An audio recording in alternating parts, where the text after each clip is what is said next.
Good morning, everyone, and I'd like to welcome you all to the day 4, our final day of the youth conference. I've got 8:28 on my watch.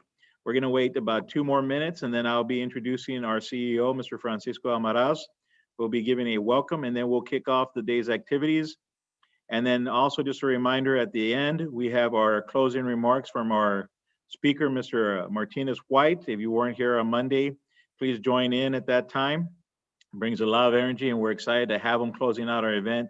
So again, if you need that little pick-me-up right before you end and you go into the weekend, I highly recommend listening to Mr. White towards the end of the conference. So again, I've got about 1 minute before we go live and bring Mr. Almaraz on, and I'll check right back in with you.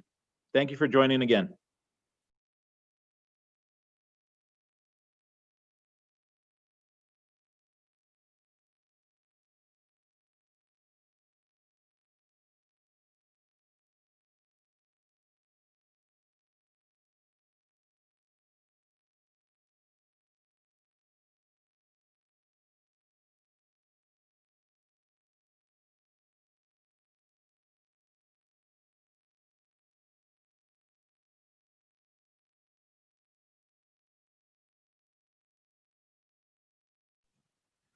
All right, I've got 8:30, and to stay on schedule, or at least to start on schedule, I'd like to go ahead and introduce our Chief Executive Officer, Mr. Francisco Almaraz. Mr. Almaraz, good morning. It's good to see you. Good morning, David, and good morning to everyone. I hope everyone is staying safe. On behalf of Workforce Solutions, I want to welcome everyone to the virtual 2020 Youth Career Conference.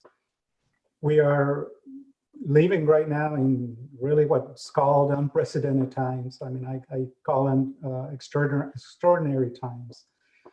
But students, teachers, and school districts have been able to adapt and have shown a great deal of resilience as we all work together to do our part to combat this COVID-19 virus. This is the first year that we've held a career conference online, and we've received over 2,500 registrations for this event. And that's really incredible.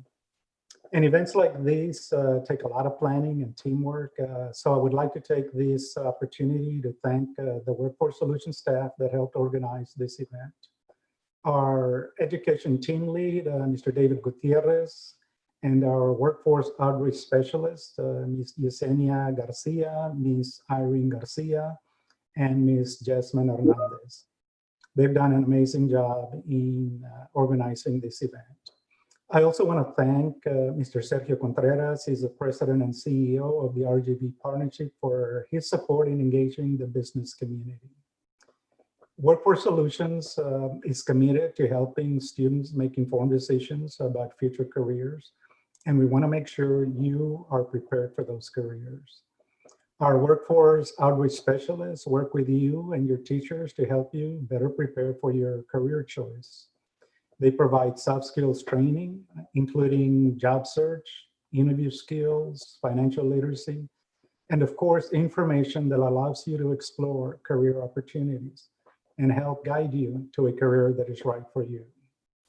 The workforce outreach specialists are enthusiastic about their work, and it shows by the relationships that they have built with you and your teachers.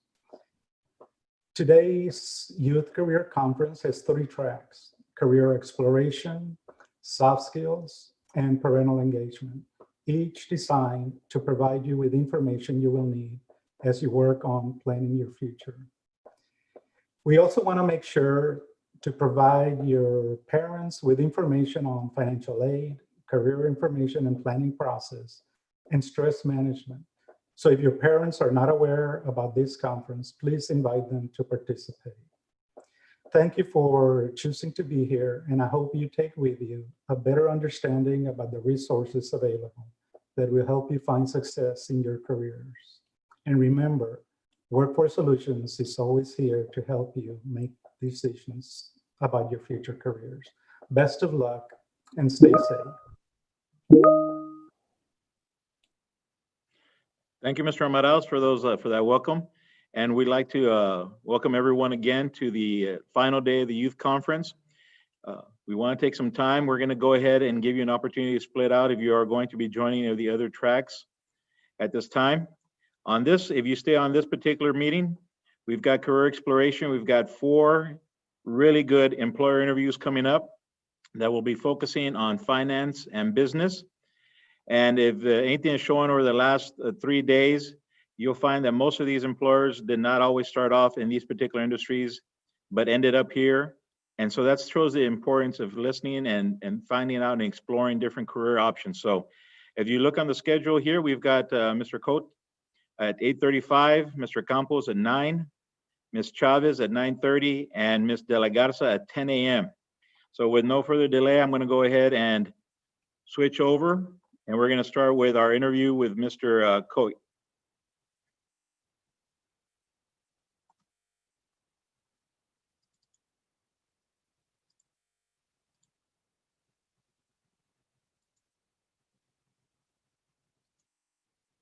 Mr. Coit was born and raised in San Benito, Texas. He graduated from San Benito High School and received a bachelor's degree in fire science from Columbia Southern University. He served in the U.S. Army Reserves for 8 years with 1 tour of duty to Iraq during Operation Iraqi Freedom New Dawn. For the past 12 years, he has had an active career as a firefighter for the city of McAllen. He is one of the founding fathers of Kicking Axes, which is an indoor axe throwing facility located in McAllen, Texas.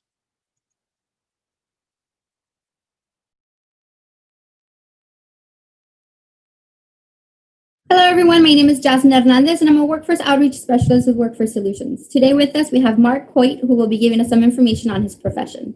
Mr. Coit, can you please introduce yourself, your job title, and the name of your business? Yes, thank you for having me, first of all.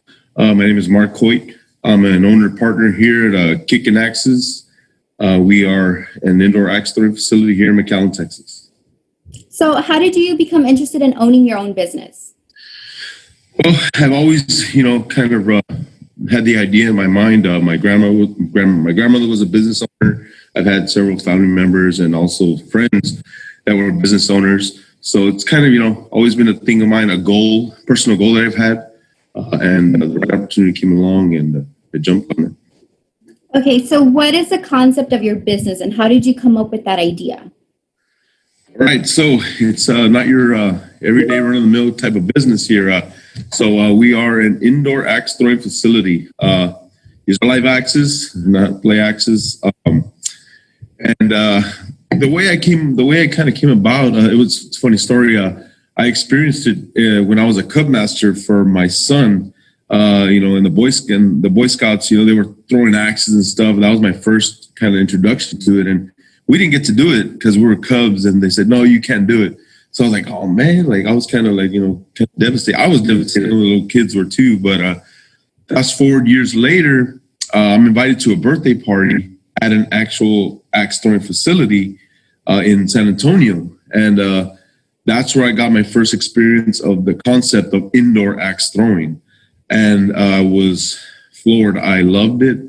It was a very great experience. My wife loved it. So everything was just kind of there, and that was really when I was sold on this. I was like, man, this is something that I could see myself doing, day in, day out, and be happy and with what I'm doing. So that's kind of where it started. And it's also kind of related because you have another job as well, right? You do something else besides owning a business? Yeah, I'm a current McAllen firefighter. I've been active for 12 years. So this is going to be my, hopefully, retirement plan here. But yeah, and I'm still active here. I have a career. But I'm fortunate to, still have the time to do this. But that's why I have partners. What is unique about your business? Is it the only one here in the Valley, in the Rio Grande Valley, which includes the counties of Cameron, Willis, Hidalgo, and Starr? Yes, we are the closest axe throwing facility to San Antonio, which is about over 250 miles away. So you won't find anything else like us around this facility, around this vicinity. axe throwing is not something you hear about every day here, especially here in the Valley. I mean, people do throw knives and stuff like that, but the indoor axe throwing concept is very new to a lot of people. But the sport of axe throwing has grown increasingly popular over the last couple of years. It's featured on ESPN now, and there are many axe throwing facilities throughout the U.S. Several multi-million-dollar franchises have been born because of it in the last couple of years as well. So, it is a niche, but it is a business. It's a very unique one. Okay, so what kind of education, training, or background does your job require? As a business owner, do you think would you recommend somebody to have a certain type of education or training, or would they have to look up or get informed on the type of industry or business that they want to actually create or open up? I mean, it would be helpful to have like some type of business background. It would. Granted, I do not have a business background. I just have a lot of, perseverance, a lot of tenacity to go after something. If I find something that I want, I go after it. And I don't know if that's my military background or my, fire background, but business, it would help because there were some things along the way, that we did require some assistance with people who do have business backgrounds. So that definitely would give you a step ahead. But I mean, like I said, if you have the will and the want to do something and you just go after it, you can get it done. So that takes me to my next question. What skills, abilities, and personal attributes are essential to success in your job or your field? So I know you said determination. What do you think about customer service? Is that super important in your field?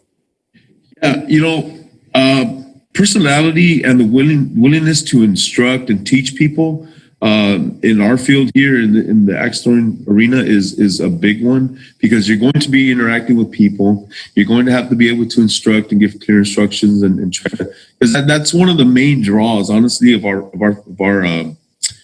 business here. It's that sense of accomplishment, that feeling they get whenever they're able to stick their first axe. I mean, you see their faces light up. You see their whole mood change, and they're excited and they want to do it more. And that's what we really built our business off of, that type of experience for our customers. And that's what keeps other customers coming in the door, because we post our videos and all that stuff, and people see that and they're like, wow, like that looks really, really, really exhilarating, really awesome. So personality, definitely, you have to be able to converse with people, and kind of an instruction, be able to give clear instructions, those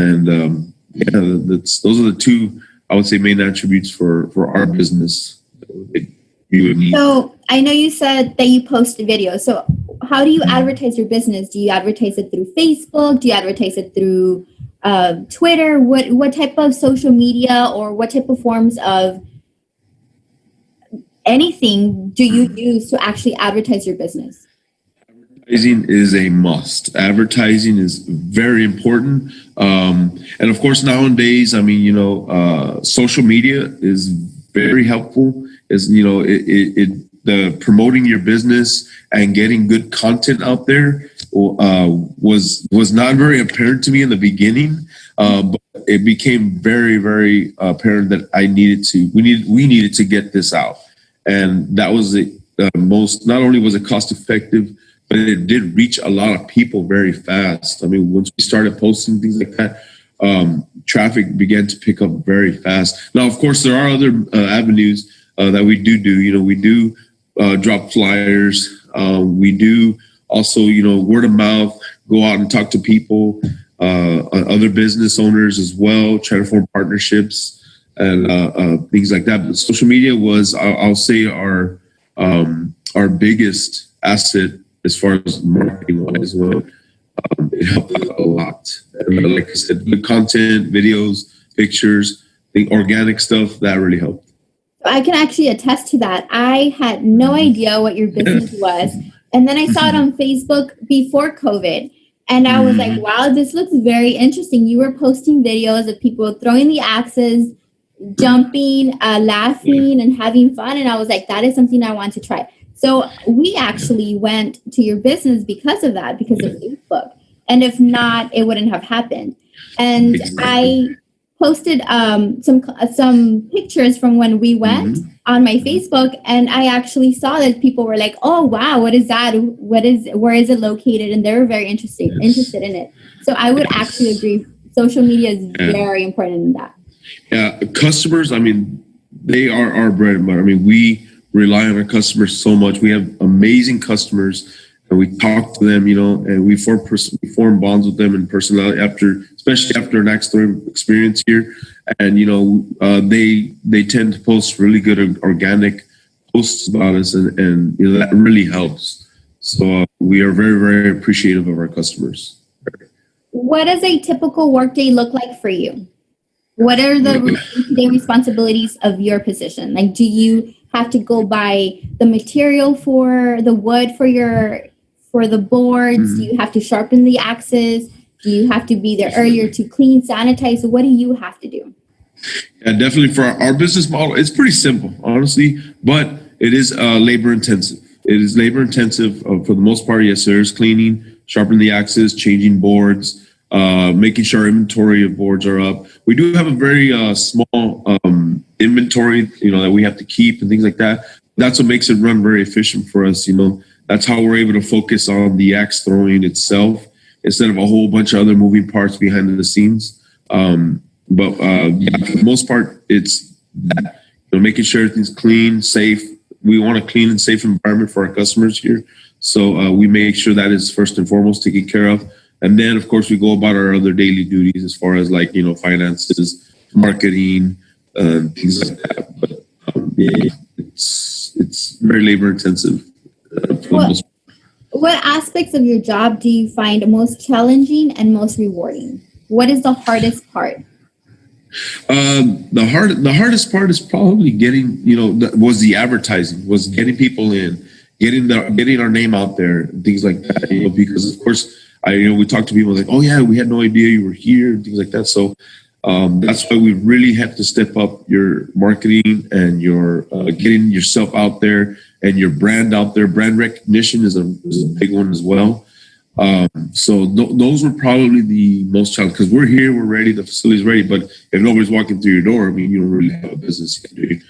And once we hit that social media, people just started coming in and started working really well. The most rewarding, of course, is the customers, seeing that the customers, that satisfaction. Always out here, getting a feel for our customers, because we want to make sure that they're having the best possible experience that they can have. And I always ask for feedback, whether it's good or bad. I want to hear both, because we can always improve and always get better and put that really great customer experience for them. I think that right there is probably, I would say, the most rewarding for me, seeing the people build that confidence, going from in the beginning, not being able to throw an axe at all, to where they're just hitting the bullseye constantly, or they're getting several sticks, and they're just having fun. That's the most rewarding thing right there. How do you define success in your position? I'm going to go back to customer satisfaction. Because you could make money, you could be in it to make money, and that's what you want to do. And your customers are happy, whether that's that's a different type of success. I guess for me, I want to make sure our customers are happy. I see the posts, I see the comments, I see the reviews. Those types of things are more important to us than anything else. So as long as we have that great customer satisfaction, I think that we're doing something right. That makes us successful. Do you work more often alone, or do you work with a team? I know you were talking about you have people instructing others. So do you work with trainers? Do you have somebody that has to assist people in the front? Like, what is your environment? I'll definitely have a team. Couldn't do this alone. I have a really awesome team, partners, that are in it with me here. We have our awesome axe coaches. They're always training, throwing axes. Finding new ways to bring a better customer experience. So definitely it's a team effort. Oh yeah, could not do this by myself. Can you describe your typical work-life balance for somebody that has a business? For example, you're the business owner, so it's not like if you can call in if you want to, right? So what is that like for you as a business owner? I believe you have to be present and relevant. I like to be here at the business as much as I can. Of course, if I'm on shift, I have to be on shift, but then you do have to find a delicate balance because I have a family, my wife and my son there. I do find time for them and make sure that they are, a priority because I am doing this for them as well. But you have to find that balance. Stay organized. Me and my partners, we like to make a list of things we have to get knocked out for the week that are musts, and then we prioritize and then we go from there. Okay, well, these are optional. We can get these done. We can. But we do make sure that everybody gets at least a day or two off to, kind of rest and recuperate and get back after it. Because like I said, it is labor intensive. We're always walking around. We're always throwing axes. We're always, changing board, painting, sweeping, mopping, cleaning, all that stuff. So the guys do need a break. And you should give your mind a break as well, kind of, decompress a little bit and get back after that way. You always, you're fresh. I learned that late in the business because I was just go 24 hours nonstop thinking about it. But then you kind of start to slow down. You get a little burned out. You're thinking about things too much, so you do have to kind of give yourself a little bit of a break. And that's what being a part of a great team that I have here allows me to do. What would you recommend students in high school or college to do to prepare for a career in your field? Any recommendations regarding education for this specific position? Well, like I said, education-wise, most of my education I got through military service, and then of course through the fire service. And then I did get my bachelor's degree in fire science while I was in the military. So education is important. It is important because a lot of in the beginning when we were going out for funding and things like that, people will always ask us for business plans, and things like that. And we had to go out and get some help with that because none of us had any experience or any education in that arena. So that would, if you are looking into a business, at least at a minimum, maybe a business degree of some sort. But that doesn't mean that if you don't, you can't do it. We're proof of that. But later on, we did learn about the business plan, and we did learn, about research and marketing and things like that. So maybe had we gone into a degree, or one of us had a degree in the beginning, in that might have helped out. So I think. Would you, if they're in high school, would you recommend to join any types of clubs so they can learn how to communicate with others, teamwork, and how to be more responsible with their time? Yeah, me, honestly, sports was a big one for me. I played all types of sports, football, at least, track, basketball, teamwork, learning to play well with others, scheduling, hard work, putting in the time in the gym and things like that. Things just don't happen on their own. You got to put in the hard work, whether it be in sports or whether it be in any type of other club like drama or speech. Speech, I've seen, being able to talk in front of a crowd or being able to get your message out very clear is very, very important, especially in instruction too. We have to make sure our instruction is clear, getting the rules out and things like that. So, speech and things like that. For me, with sports, that really gave me that drive, to get to accomplish things and work well in the team and things like that. So, maybe sports for me. So what other factors other than education and experience impact your ability to work in that position? Did you have to have good credit for them to loan you money to open your business? Do you have to have a clean background, or can they, depending on the business, they may be a little bit okay if you have like a misdemeanor? Do they have to be available outside of business, normal business hours, which include Monday to Friday, 8 to 5? Like, what do you think? What's your take on that? Yeah, good credit, definitely. It's like even in the fire service, I see it all the time. Things that people do when they're like 18, 17, they have in their background really can affect your career later on. And it does play a part in business as well because, banks are not your only source for loans. You do have small, funding companies that do, startup loans for businesses, but those, they go a little deeper. They go past your credit score. They do look at your personal history, your child support, if you've defaulted on student loans, if you have any bankruptcies and things like that. They do dive a little bit deeper into your personal because they are a startup, a company. They're loaning out money to startups. They're not just like a bank where they have, a bunch of funds that they can loan out. They just go by your credit score. But definitely credit score is very, very important. I would say take care of your credit as much as you can and also build credit as well. Because no credit can affect you as well. Like hey, you don't have any kind of credit. They might not want to loan you money. Having too much credit, can affect you as well. So you got to find that medium. So that's where I guess financing background can help out as well. But ask for help. Don't just try to. If you get one no, that doesn't mean the end of the world or it's over. You have to be persistent and perseverant. Because we did get no's. We got a lot of no's in the beginning, but we kept at it. We found other ways, and we got it done. Well, there's a will, there's a way. And I learned a saying in the military, or one of my sergeants. He always preached to us. He said, "Be flexible, not breakable." Oh, that's a good one. Yeah, because once you get one no, a lot of people tend to break down and things like that. Whereas, you get a no, okay, well, what now? What next? You're going to get those no's, or you may not get the best offer right away. I strongly recommend finding several offers and comparing. I'm a pros and cons guy. I like to make pros and cons.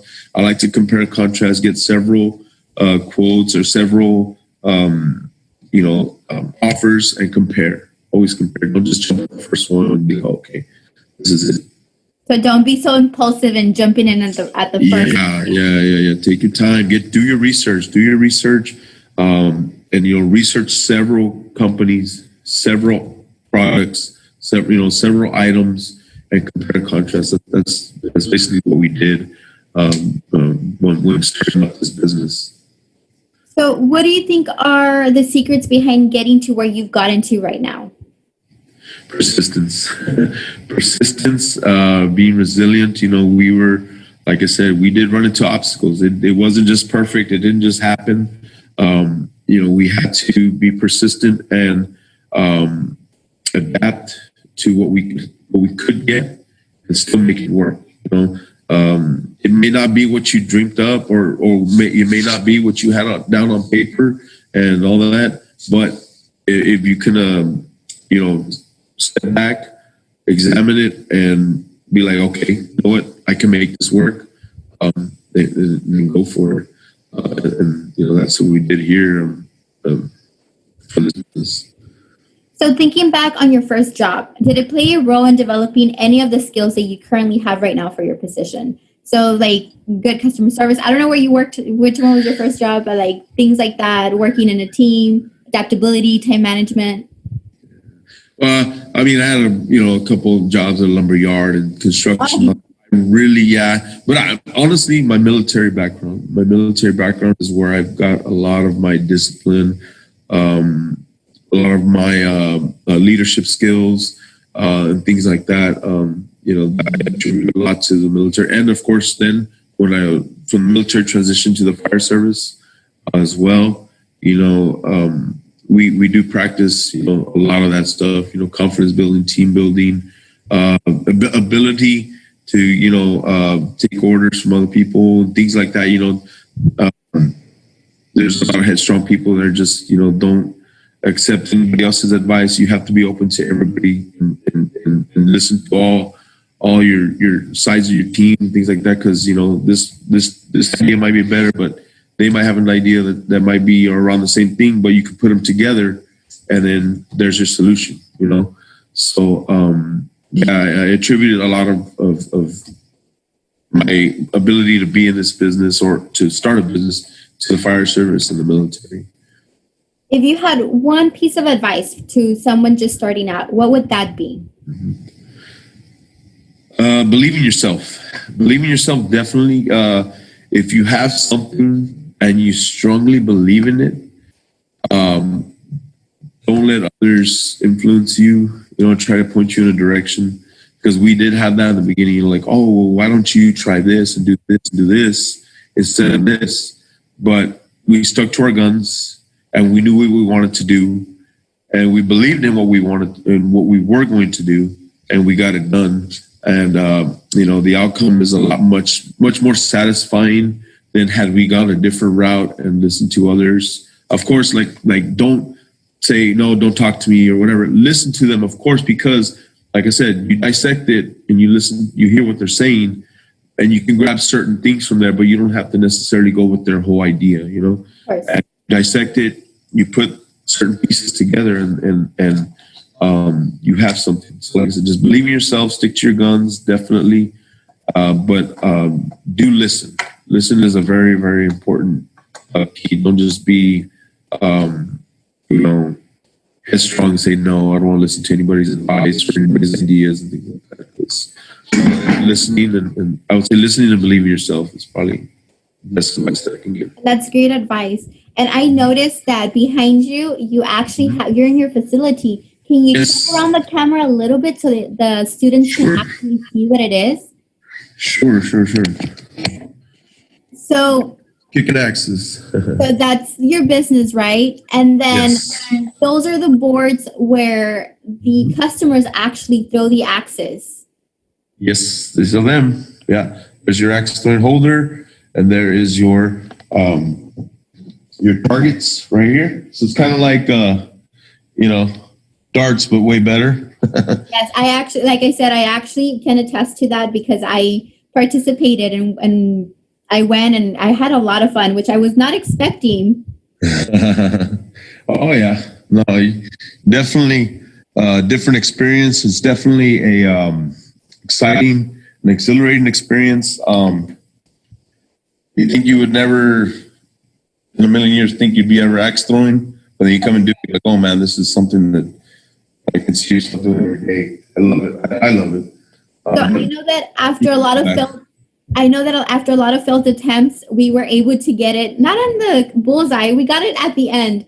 But even if it was on the side, we actually got super excited and we yelled and jumped. And I can just imagine how everybody feels when they actually go. And you as an owner, seeing their happiness and their excitement in their face, I bet yes, we accomplished something. Yeah. And it's stress relief too. You know, we have all different types of people that come here for different reasons. You know, they come in for stress relief. They come in for some fun. They come in to do something different. You know, whatever it is that what people come here for, we're here to accommodate you. And yeah, so definitely come and give us a chance. Check it out. See what we're all about. And yeah, we're kicking axes. So, Mr. Coy, thank you again for taking the time for this interview. The information that you provided was extremely valuable and will impact the lives of those viewing this video, especially those interested in the business industry. And then for you guys, if you're actually interested in learning more about different careers or learning if the career that you're interested in is actually going to provide you the salary that you need in the future, go ahead and explore Texas Reality Check. And then to explore different careers or this specific one, feel free to also view Texas Career Check, ONET Career Coach, and all those links can be found on our WF Solutions website, which is noted over here. And thank you very much for watching. Thank you, Mr. Coy. Thank you for having me.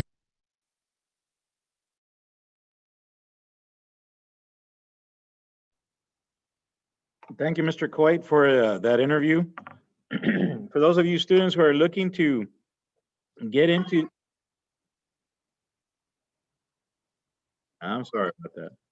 For those of you who are looking to get into self-employment and starting your own business, Mr. Coit's interview was fantastic. He gave you some information as to what you're going to be expecting. Again, self-employment and being your own boss is always a great thing. So if you haven't considered it, take some time to look into it. Again, as Ms. Jasmine Hernandez was talking about, if you need any information whatsoever concerning that particular field or going into starting your own business in whatever field you choose, because you could do that even if you're in healthcare, if you're a lawyer, if you're in construction, automotive, you can start looking into becoming your own business owner. Please reach out to us and let us know. It's 9:03. We're running a little bit behind schedule, but we're going to try to catch up. We've got Mr. Erasmo Chapa coming up next. He works with Walmart, and let me go ahead and get Mr. Chapa's information up on the screen.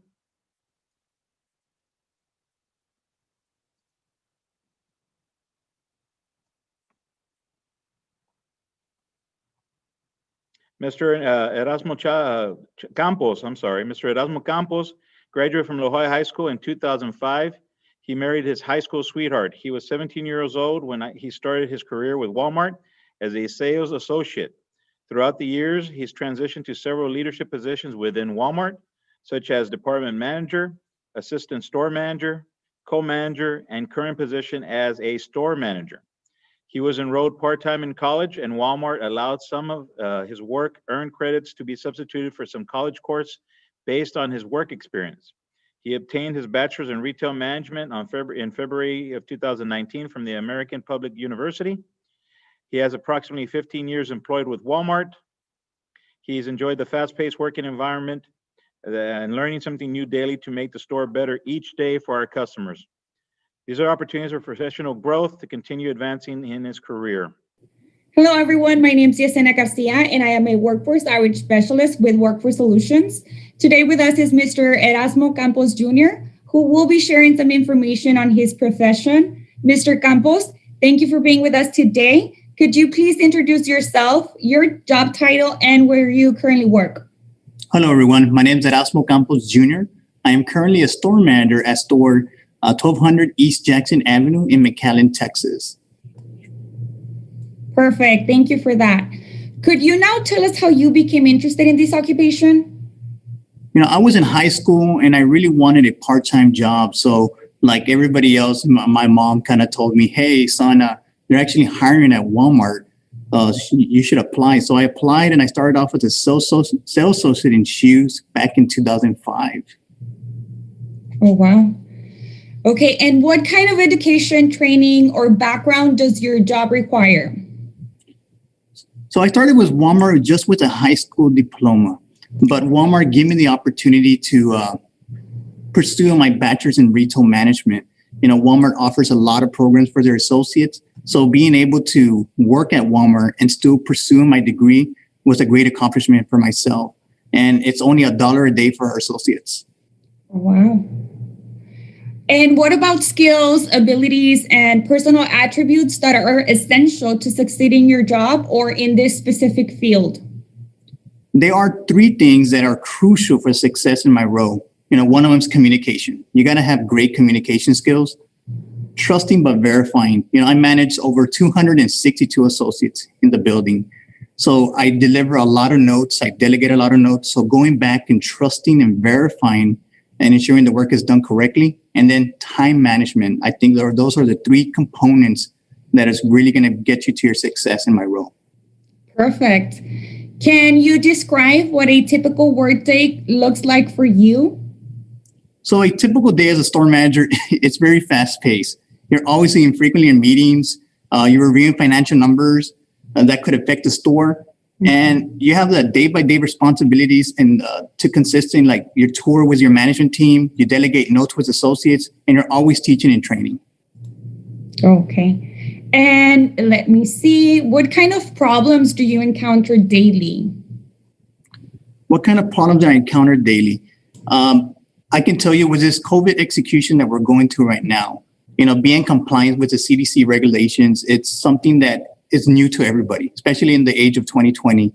It's not something that we normally are used to doing. Mm-hmm. So having to change our work style in the workplace, like having to ensure social distancing sign are being in place, washing your hands often for 20 seconds, and ensuring the safety and the well-being of our associates is something that we encounter here in the store. Okay, I see. Okay, next question is a two-part question. So I'll ask the first one and then I'll proceed to the next one. What are some of the decisions that you make daily and how do you make those decisions? So I make decisions every day and it's based off business need. It can range from what merchandise comes into the building, what kind of associates how many associates do we hire and how do we train them? But it's not I don't make decisions by myself. I have to collaborate with my market team, my home office, and my management team. Okay. And could you tell me about your work or a specific project that you are working on? My store is always going through remodels. So currently right now, we're going through a drastic remodel in my store, and it consists of the front end. Having 22 registers that are being mandated by associates and evolving with technology is kind of exciting. So seeing them being transformed from mandated registers to self-checkout is something that we're going through. So I think it's going to provide a lot of convenience for our customer, making that one-stop shop experience for our customers. Perfect. And what aspect of your job do you find most challenging and or rewarding? Well, as a store manager, I'm a type of person that I like to micromanage everything. I like to be in control. So I have to give my people the ability to make decisions. So having sometimes to let go and letting them make decisions so they can develop their skills. It's rewarding to see that they're expanding their skills in Walmart because there's some managers out there that can be controlling. I want to be involved in everything. I want to be in control. I want to be able to be involved in every aspect of the business, but that's not going to be a way that we're going to develop our associates. So having the time to, hey, run out there, go make decisions. You're going to learn from your mistakes, but I'm here as a resource if you need it. That's great. And how does success look like in this position and how do you measure it? I know that success is immeasurable. At the end of the day, we're our team, and one of the biggest thing is, therefore, even though we don't meet our financial plans at the end of the year, as long as we did it as a team and we give it our all that matters. Because sometimes some of the successes in the business, and especially in Walmart, some of the goals are untamable. But as long as I know that my team gives it all that matters. Perfect. Are there any opportunities for professional development with your company? And if yes, what did those look like? Here at Walmart, there's always ways that you can progress and grow your skills. There are many include developing your communication skills. You're always constantly communicating with people on a daily basis and keeping up with the most recent improvements such as technology. Walmart's always evolving in technology, being able to be a problem solver individual as well. And then working as team, getting your team development skills getting developed as well. Perfect. Do you more often work individually or with a team? And if you are part of a team, what is your job role? Usually I work in teams. Okay. My role is the leader. I manage the whole business. So I distribute tasks. I coach by walking around. I give advice and I'm available to provide resources.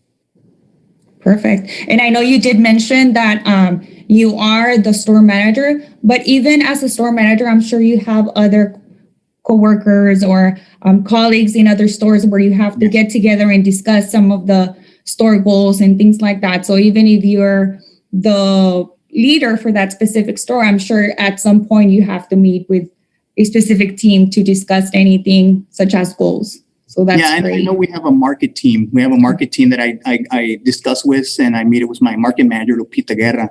She's the market manager involved in the Rio Grande Valley. So I report to her.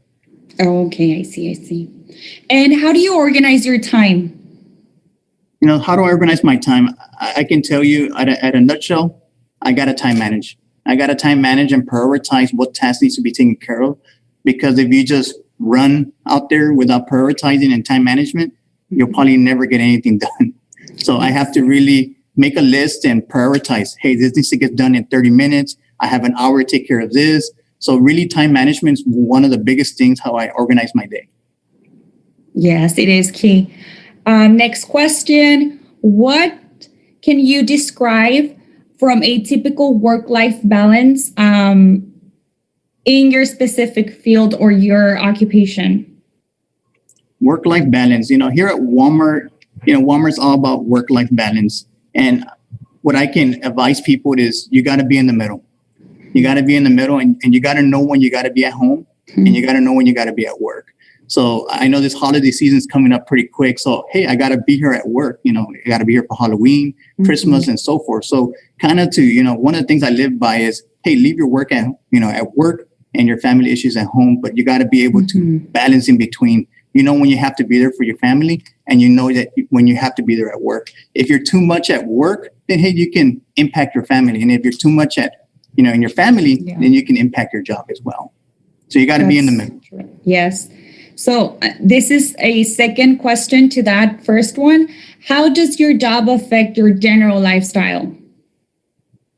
General lifestyle, I can tell you it is at times long hours. I'm not going to lie there. So you are going to work long hours, but at the end of it, at the end of the day, it's rewarding to see what you've accomplished in your goals with the company. And I think that's key. If you are passionate about the work that you do, when you are pulled to put in those extra hours, I'm sure it can be taxing, but it's very rewarding, and especially you do enjoy it when you are passionate about the work that you're doing. Absolutely. Okay, next question. What would you recommend students in high school or college do to prepare for a career in this field? What I would recommend for students that are going into my field is a bachelor's in retail management, something to do with business, to further on their education, develop their communication skills, learn how to collaborate, work as a team, and then leading by example. And that's what I can advise the students out there. Perfect. Any recommendations regarding education aside from a degree to pursue? When I started with Walmart, I started as a sales associate in shoes. No experience, first job I ever had. And all I did was work hard, and I was motivated, I was dedicated, and all I had was a high school diploma at that time. So if you're motivated, you're dedicated, and you're leading by example, with the company, almost 50% of our employees are hourly associates that go into the management role. So some of these hourly employees don't even have, high school, bachelor's, master's, and so forth. So all I recommend is them being motivated and dedicated, and they'll get somewhere with the company. Okay, and that was actually one of the questions that I was going to ask. So thinking back on your very first job, and I know you just mentioned that it's been with Walmart, how did it play a role in developing any skills that you now use in your current position, specifically focusing on soft skills? What were those skills or lessons learned? I think one of the biggest lessons that I learned is I had to communicate frequently. I was always communicating, and I was always talking in large groups of associates. So being able to feel comfortable talking and having that great communication skill was crucial for my success. If I'm one of those type of person that's timid, that don't want to talk to people, then hey, it's not going to go really well. But I think what I've learned with the company is being a great communicator, leading by example, and in the collaboration and working in a team environment. It's a big thing that Walmart's really pushing. Perfect. That was great. And next question, what factors other than education and experience can impact someone's ability to work in your position? For example, good credit, a clean background check, availability to travel, whether it's someone's willing to work outdoors, or working another schedule that's not the ideal, which is Monday through Friday, 8 to 5. Well, I can tell you my schedule is not 8 to 5. It's not, and it's not Monday through Friday. It's actually varies based off the business needs. So that's one of the biggest thing is being used to, hey, you know what? It's not a Monday through Friday job. It's not an 8 to 5. And I work at times, I'm gonna be very honest, 12-hour shifts at times. So being able to be used to working those long hours, and then I can tell you, you can grow with a company as much as you want to. You got to be able to relocate. I know there's a lot of people that don't want to travel outside of their area, but if they're willing to relocate, they can really grow with the company a lot faster. If they're willing to go to Arkansas, Florida, New Mexico. Walmart really going international. So if they're willing to expand their skills and develop themselves as an individual, they got to be sometimes be able to relocate. Perfect. What current issues and trends in the field should an individual be familiar with, and how do you see them impacting your position? I think some of the current issues is being aware of, like I mentioned before, the COVID CDC guidelines, and then the active shooter situations that are going out there in the, out of the area. If you're not familiar with that, you can really hurt a lot of associates and customers if you're not prepared for that. And if you're not in compliance with the CDC, you can really shut the store down and impact the essential goods that are being provided to our community and so forth. So being aware of that and being aware of an active shooter situation and how to react and how to respond are two factors that can cost you your job as a store manager if you're not really prepared for it. Because if you're not able to evacuate the building correctly and it costs associates and customers' life, it's because you didn't plan for it correctly and ensure the training was there for our associates. Wow, you're absolutely right. Next question. What do you believe is the best career decision you've ever made? The best career decision I've ever made, working for Walmart. You know, I can tell you it's been my first job I ever had as an individual, and being able to grow with this company tremendously.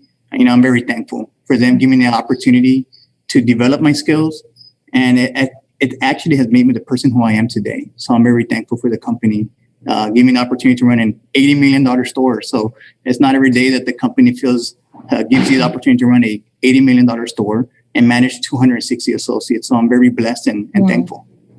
Wow. Okay, and to wrap this session up, I have one last question for you. Do you have any additional advice for someone interested in this job? All I can say is apply now. You know, make this your career. And I know a lot of people see it as, hey, it's just a retail store. It's a lot more than just a retail store. You can be a Walmart attorney.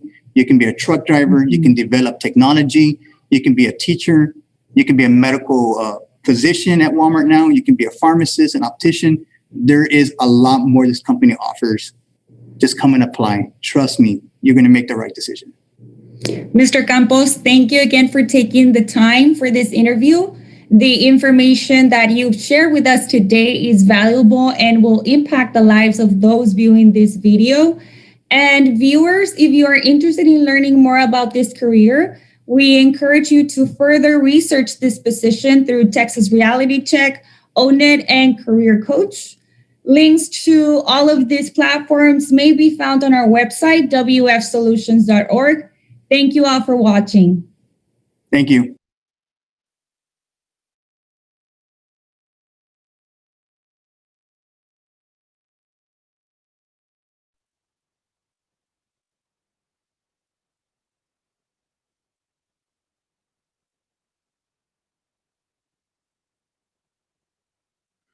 Thank you to Mr.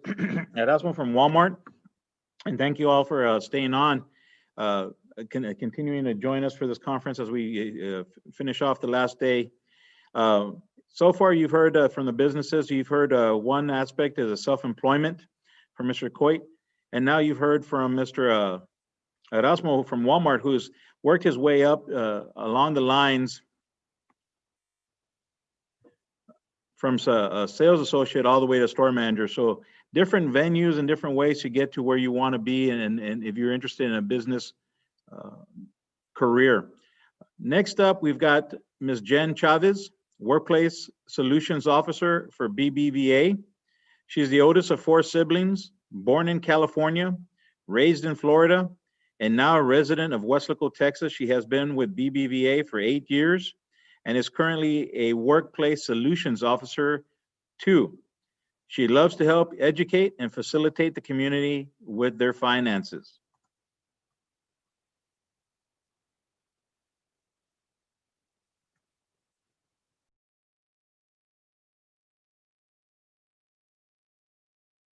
Okay, so welcome. Thank you so much for joining us today, Ms. Jen Chavez.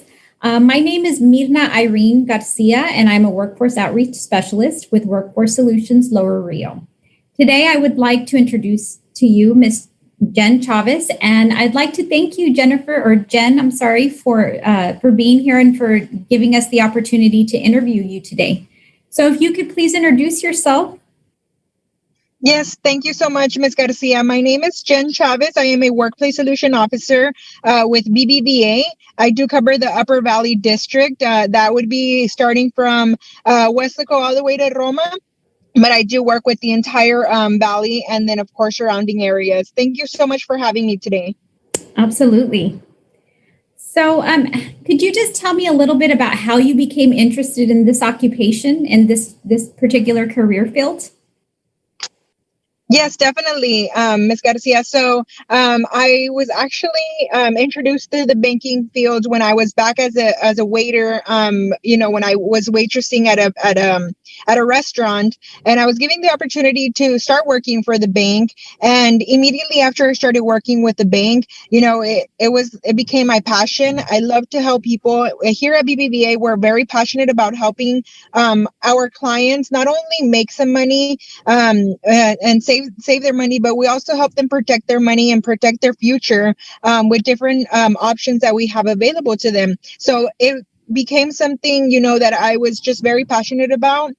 That very first person that I was able to help, get out of debt, it really it was a really big eye opener. And then when I helped the first person purchase their first home and, to see the joy in their face, it just became a passion that I just wanted to run with. And I didn't want to stop. I didn't want to stop helping the community. So that's how I got introduced to the banking industry. And I just absolutely fell in love with it from there. That sounds wonderful. And so can you tell me what kind of education and training or background does it require to do your particular field or to have an occupation in your particular field? Yes, definitely, Ms. Garcia. So definitely a high school diploma or a GED would be required. And then some kind of knowledge in the banking industry or at least banking business. So I had some banking courses that I had already taken, business administration. So that helped out a big portion. But of course, we do have some people that come into the banking industry with no kind of business background, but it's not anything that can't be taught. So that's the best part about the banking industry is that it's very customer service oriented. So it's something that you can easily adapt to and learn through the process. So definitely, that's one of the biggest things for me. Well, I noticed that you mentioned, a few skills and sort of attributes that are essential. So can you tell me what kind of skills, abilities, or personal attributes are essential to a successful career in your particular job field? Yes, definitely. So one and the first and foremost is definitely, customer service. That goes a long way because just like in any other field, you can have the best products, you can have the best, the best rates, you can have anything, but if you don't have the customer service, that's not going to help you at all. So customer service goes an extremely long way. Of course, also, like I mentioned, having that education is key and foremost to be able to succeed in any kind of business, not just here, but, any kind of business. I would say occupation or field would be very helpful, very beneficial. And then, of course, other than that, I'm sorry, my mind just went blank. Other than that, the high school diploma and the GED do go a long way. Education is key. So, for any of those students,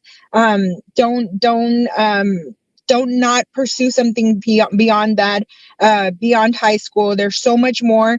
I know in my personal experiences, if you have that business administration, even if it's just an associate's or a bachelor's, you can make so much more, and you can just develop so much faster because you have that background. So definitely, going into a career, going into the fields right after you graduate is huge for anybody in the business field. So for those that are interested in a position such as yours, could you kind of give us an idea of what your day-to-day routine is like? What kind of problems do you encounter? What are the day-to-day sort of responsibilities that you have to sort of deal with on a regular basis? Okay, yeah. So for my particular position, I am a workplace solution officer. So that's pretty much a fancy title for marketing director, pretty much.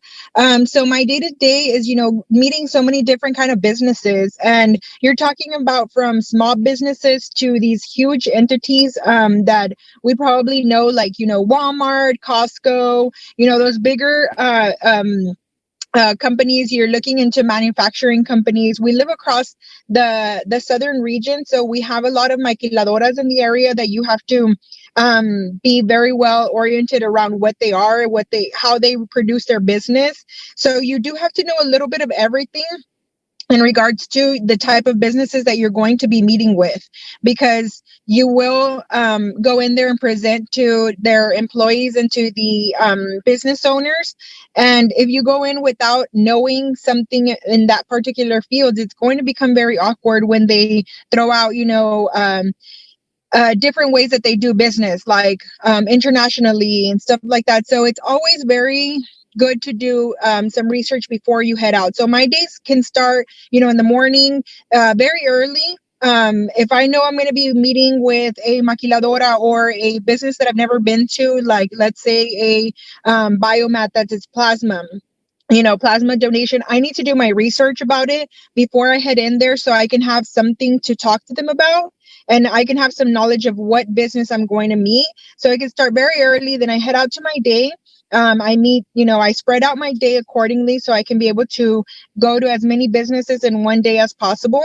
And then when I come back, after my day, of course, I want to make sure that I still provide, like I mentioned, the really good customer service. So I come back and I send emails to, ABC company that I went to go visit. Thank you so much, Ms. Garcia, for allowing me to visit you at Workforce, whatever the case may be. But I make sure that I follow up with them right afterwards, because like I mentioned, you want to have that good customer service, and you want to have them know that you are top of mind, that you went there, that you spoke to them, and thank them for their time, because you are taking, sometimes 10, 15 minutes, even an hour of their time. So you want to make sure that you thank them. And so my day can consist of starting with homework, ending with homework at the end of the day. So it sounds like you're involved in making quite a bit of decisions.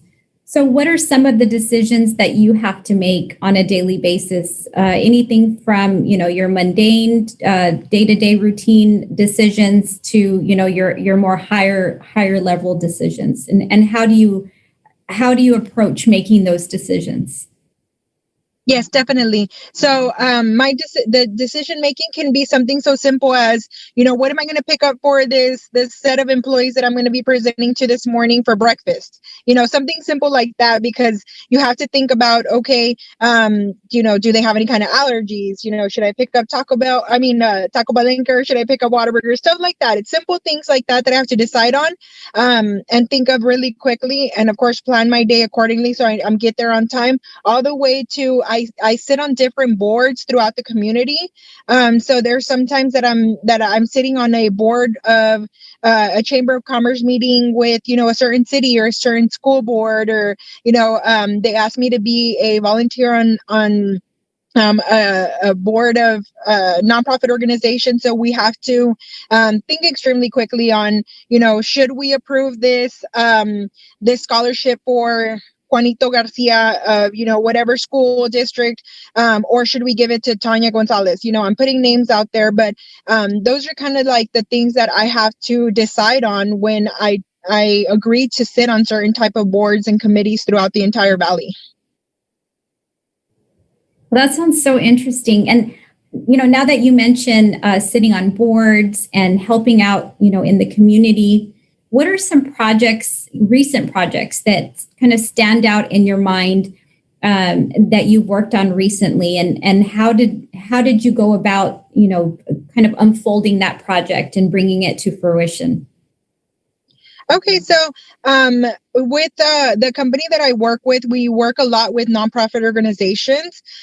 So, we partner with different nonprofit organizations throughout the entire valley and throughout the footprint of BBVA, and we help them with funding their nonprofit organization. So we partner with them. So there's one nonprofit organization in particular that we worked on for about 2 to 3 years to finally sit down with this doctor that has this nonprofit organization that pretty much gives money back to autistic kids, mentally disabled children. They help them with things as little as a school backpack, all the way to their checkups and their appointments paid for by this company. But this company, this nonprofit organization is based solely on donations. So we were able to partner with them.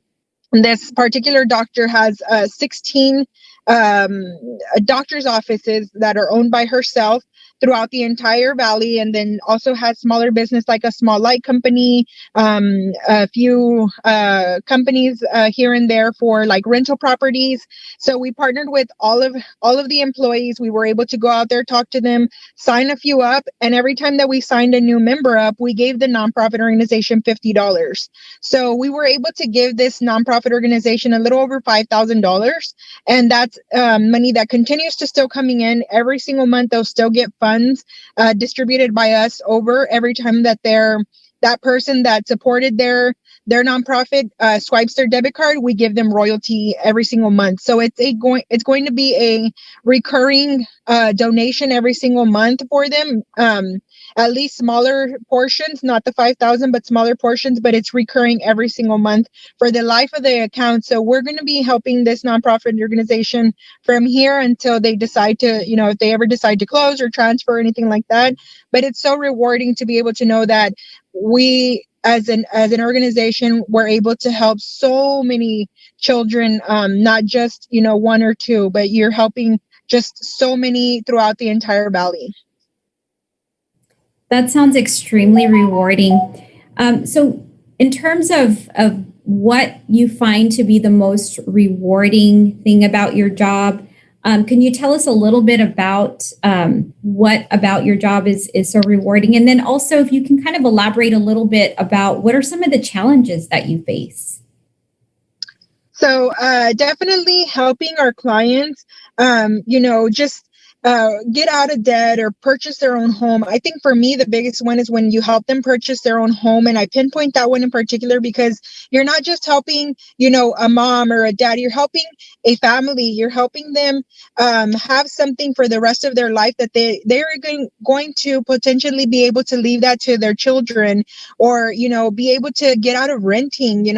They spend all this money on rent for so long. Sometimes I've met clients with rent for a year, 2 years, sometimes even more than that, 15, 20 years. And then we're finally able to get them into their own home with either the same amount of payment or sometimes even less than what they were paying for rent.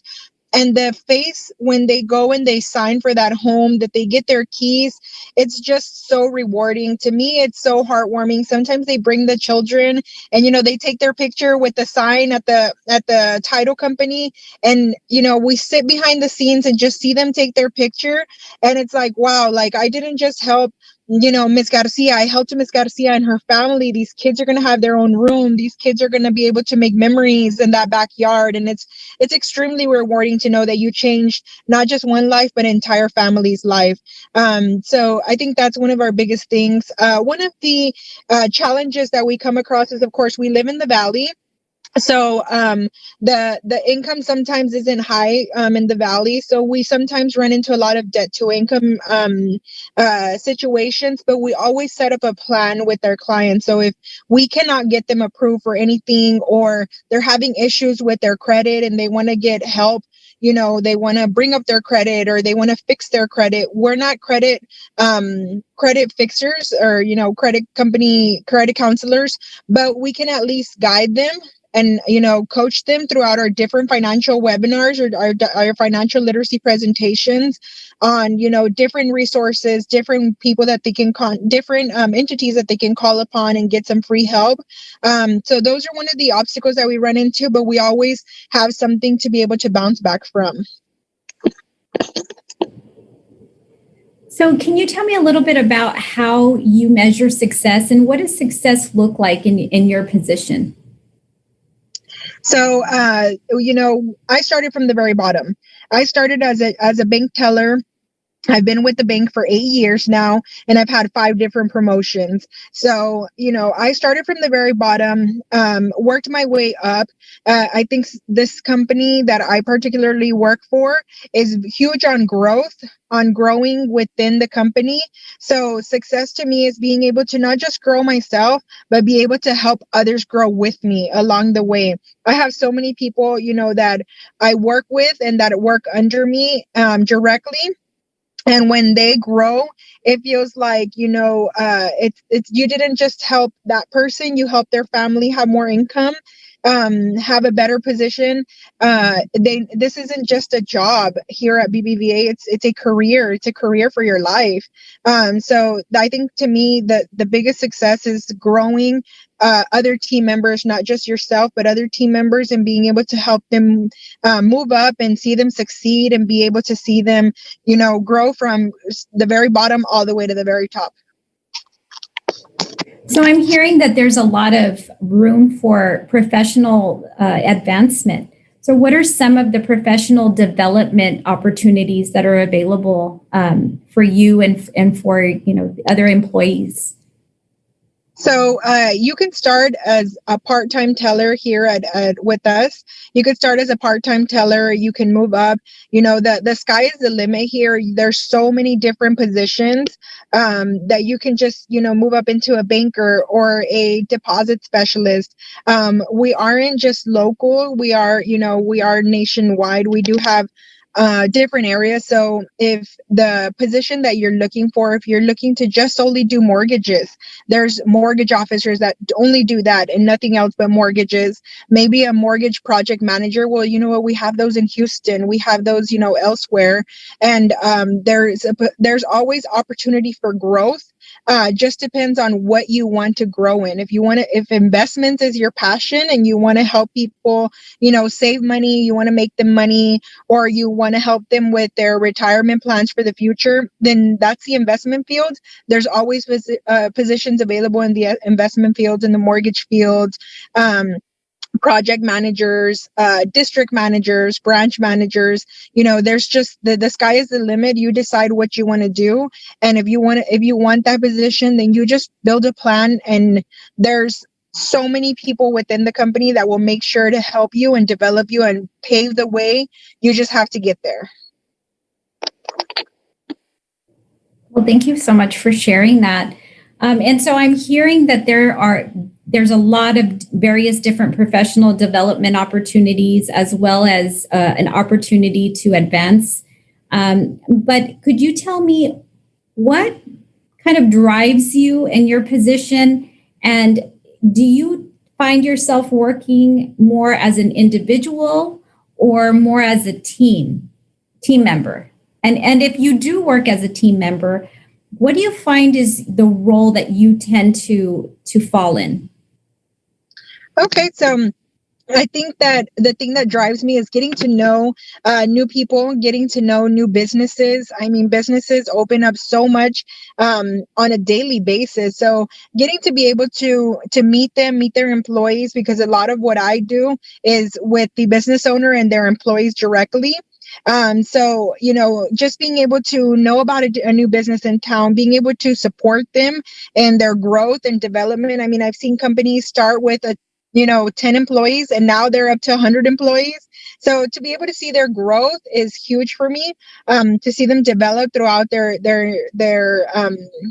career, their own business career, is just so phenomenal for us. I do work with a team of people. I'm not an individual. I can't say that all of the work that's been done in my particular field is by myself. I work with different types of team members. So from a teller team member to the managers, I work with all of them directly. We work together to be able to get into different businesses, to be able to introduce ourselves. You know, I could go into a business right now and I can use, let me just use Workforce Solutions. I could work with Workforce Solutions directly to talk to all of the employees about, you know, their finances, but Workforce Solutions might be owned by ABC person, and that ABC person might need a business loan, or recently we had a lot of the PPP to be able to fund their business to pay out their employees. Well, I can bring my branch manager, with me to that meeting and introduce them and have the branch manager help that business owner with a loan for their business. Since I don't do that personally, they're the ones that handle that. So I get to work with so many different lines of businesses, from a commercial business to a small business, and so forth and so on. So that's the really neat part about it, is that I get to work with everyone, not just one team in particular. So, in terms of your work-life dynamic, what are some of the sort of day-to-day dynamics of your job fields? In other words, how does it affect your general lifestyle? I get this question asked actually a lot, and my boss likes to call it work-life balance, and you know that he has to tend to remind me that I have a personal life, because I do get very drilled into work. I'm a huge workaholic, so sometimes I can kind of, you know, get sucked into the work life, but I have this nice jar at home that actually my boss provided for me. And it has a whole bunch of rocks inside of it, and then it has some sand in it. So the rocks represent, you know, work, and the sand is my family. So I have to, you know, remind myself that yes, work is important. Yes, work pays for my bills, but my family is also very important. So I kind of set myself a nice calendar. Right now that we're working remotely from home, it comes so much in handy that I have it right in front of my desk. So, you know, I kind of tend to say, hey, you know what, Jen, you need to make sure that if you're going to clock in at 7, you're going to clock out at 4. And at 4 is now going to be time for your family, for your kids, you know, for your stuff, your own personal, some me time. And I also set myself up a reminder on my personal phone, because that's the one that I tend to have a lot with me, on my personal phone, that, you know, every day from 8:05 to 8:15 is just quiet time. So I have to just put that timer. It's 10 minutes and it's literally quiet time. My kids already know that when that timer goes off, it means don't interrupt mom. And I literally turn off both of my phones. I just sit down and I just take deep breaths and just give myself 10 minutes of relaxation. It's a nice little meditation routine that I got actually off of a book. And it has helped so much to be able to just ease the mind and slow down, because we're running at 100, 120 miles an hour sometimes. We need to remember to slow down, take some deep breaths, and be able to catch up on life. Because if not, you know, that just can go by so quick. And by the time you know it, you know, you're going to be at the end of the day, it's 6 o'clock in the afternoon, and you're like, what did I do today? And it's like, I only got 3 out of the 5 things done. So it does help when you take that relaxation and meditation time. A lot of self-care. A lot. Yes. So thank you for sharing that. In terms of career decisions, what do you feel is the best career decision that you've ever made? I think it has to be my current position right now. I worked extremely hard for about 3 years, you know, to be able to even apply for a position higher than what I was currently at. I applied once. Prior to that time that I applied that one time, I had mentioned to my current manager that, you know, I was ready for the next step. I was told I was not ready yet, that I needed to work on a few things. So I didn't take that as a negative thing. I took it as a positive thing, and I worked extremely hard on those things that they told me I needed to work on. I applied, and then the position closed. So I was really bummed. And then they reopened it back up within about a month because they realized that we needed it. And I was the obvious choice because I worked so hard. You know, that first time that I was told I wasn't ready, I made sure that I put, you know, a lot of effort, that I made myself the obvious choice. And this is what I wanted. This is the position that I wanted. This is what I wanted to do. And I knew that this is what I wanted to not just do it for myself, but do it so that I can help others be able to do what I was doing before. With this position, I'm able to coach them on their current roles, which is, you know, a banker. I'm able to help them see the bigger picture, especially those new employees. So I worked extremely hard. And then when I got it, I just knew this was a position for me. As soon as I started working in the position that I'm currently at, and that I started doing, you know, every single task that was in my job role, I just knew that this was for me, that this was exactly what I wanted to do. This is what I needed to be doing. And this is how I was going to be able to make an impact, not only for my team members, but for the community. That sounds wonderful. Thank you so much again for sharing that. So what are some of the things that you feel are secrets behind getting to where it is that you feel you need to be at, or where you need to go in your career? I don't think it's a secret. I think it's something that just not a lot of people utilize. So time management. Time management is huge. At the beginning, when I first took on this role, and even my prior roles to this, it was a mess. You know, I could go a full day and I was like, man, I just worked 8 hours and I didn't get anything done.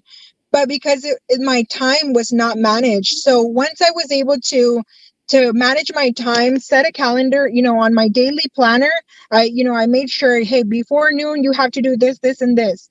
At noon, I came back, I checked in. Okay, I've gotten this far, but I'm still missing this one. Okay, this is what I need to do to make sure that by the end of the day, I have everything that needs to be done in the work day is completed. So I started, you know, with that daily sales plan, or the daily planner for myself. At midday, I checked in with myself, made sure I was where I needed to be. If not, I needed to get back on track. And then at the end of the day, I made sure to go back and recap the entire day and make sure that everything that needed to be done was done. If not, then the next day, you know, make sure that I allocated 30 minutes or 45 minutes to do whatever was missing from the prior day into the following day. But time management is huge. If you don't manage your time, it's going to catch up with you. And then eventually, you know, it's Friday and you have all these to do things and you don't even feel comfortable over the weekend. At least I don't. And then Monday, I'm just running around. Like everyone says, oh, I hate Mondays, but it's because we leave so much stuff pending from the prior week that's why we hate Mondays. Mondays should be given with love when you set your time up very well. Very good advice. So thinking back on to your very first job and the role that you played in that job, what would you say are some of the skills that you've kind of embraced and maybe sharpened from the first job that you've ever had to where you are now? What are some of those skills, and how did you? Definitely.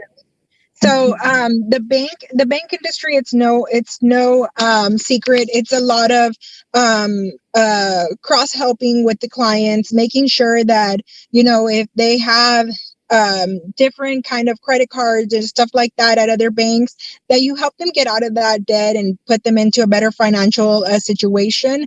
So when I started as a teller, it was a lot of having quick, brief conversations with somebody while they're making a transaction at the drive-thru.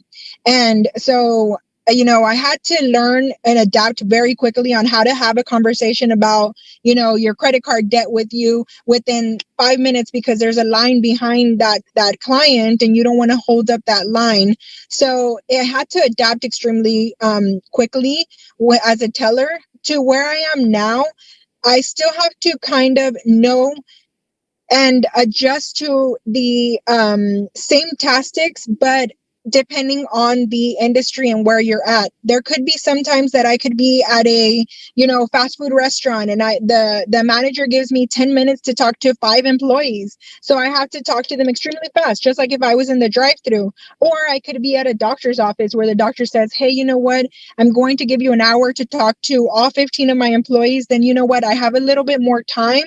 I can elaborate into what I'm trying to talk to them about, and I can hold a conversation individually with each person on their particular finances and how I can help them be in a better financial situation for themselves and their families. So I have to adjust to each different thing or each different circumstance and situation very quickly and very fast. And, it's very interesting because throughout the conversation that I've been having with you today, you've mentioned a variety of different soft skills, from time management to organizational skills, adaptability, communication skills, so customer service also. And these are all very important skills to learn. And I can tell from your, just from the interaction that we're having here today that you have all of those skills. But what are some other sort of soft skills that you would recommend that individuals that are wanting to go into a career such as yours should really focus on and sharpen? So I guess this is one of the biggest ones that people tend to not know that you even have to have. And so it's kind of out of mind, out of sight. And they don't realize it until it's time to apply, not just for a bank, but a lot of positions nowadays, a lot of even apartments, if you're looking to rent an apartment, purchase a home, and it's credit.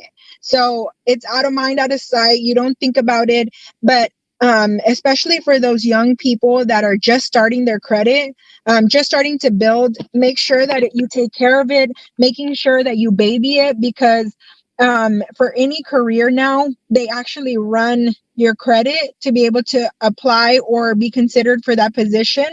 And it can go extremely a long way. So it might not be a skill in particular, but it's something extremely important, extremely crucial to take care of, to baby, like I mentioned, because it could be that that hit or miss for you to get that promotion or that job opportunity. We've seen it time and time again where somebody is extremely qualified to get a certain promotion or position, but then they run that credit and it's like, it doesn't have to be perfect, but if you're completely sunken into debt, then it tells that employer, it tells that renter that, you can't keep up with your bills. Maybe they are up to date, but they're like, 2-3 weeks behind. So that's going to tell the employer, that's going to tell your landlord that you're more than likely going to be irresponsible to give your rent payment every first of the month. So that's something extremely important to keep top of mind, top of to keep it in there as a one-off to have at all times. Take care of it, and make sure that you check it once in a while. Don't just leave it to when I do need it, I'll make sure I check it up. No, we need to make sure we check on that constantly, or at least monitor it once a year to make sure it's where it should be. Well, thank you so much, Jen. I'd like to thank you for doing this interview today. And the information that you shared with us is invaluable, and it's going to impact lives of all of those who are watching today. So if you're interested in learning more about this particular career, we encourage you to further research this position through Texas Reality Checks, ONET, and Career Coach. The links for all of these can be found on our website, wfsolutions.org. Thank you so much for watching.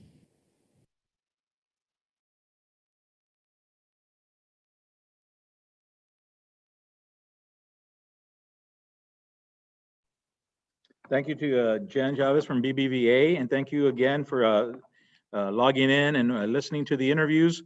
A couple of things, we're coming into our last employer interview, and for those that are on the call or on the conference, either YouTube live as we're broadcasting live as well, or those of you in the actual room right now, if you're educators or even if you're students, we will be releasing these interviews one at a time. over the next couple of days. They're on demand. So if there's a particular industry or employer that you found interesting, but maybe you didn't quite hear everything they had to say, or you kind of caught on at the very end saying, hey, this might be interesting, I'd like to hear some more of that. Or if you're an educator and you're planning a career fair, and as we know, everything's got to be virtual. If you're looking for employers, we can help you with sharing these videos so you can show on your virtual job fairs. Again, just reach out to us. You can reach out to me at david@wfsolutions.org. Again, that's david@wfsolutions.org. Or you can also reach out and contact all of us at getempowered@wfsolutions.org. That's getempowered@wfsolutions.org. So next up, we've got Ms. Ruby De La Garza. I'm going to go ahead and bring her up. And again, just a reminder, this is our last employer interview for the day and for the week in the conference. We have our keynote speaker, Mr. Martinez White, energetic. If you saw him on Monday, he's going to leave you with some energy, get you ready for the weekend, and really tie everything that we learned today together. He will be coming on immediately after this last presenter. And again, we look forward to having you stay on. If you have any questions, and now these are all pre-recorded, but we are taking your questions down in the Q&A. We will go ahead and send these out to our speakers and get you answers and get them out to you. So long as you've give us some contact information, which I believe you did at the registration process. So with no further ado, I'm going to go ahead and share our screen and get our last employer up on the screen.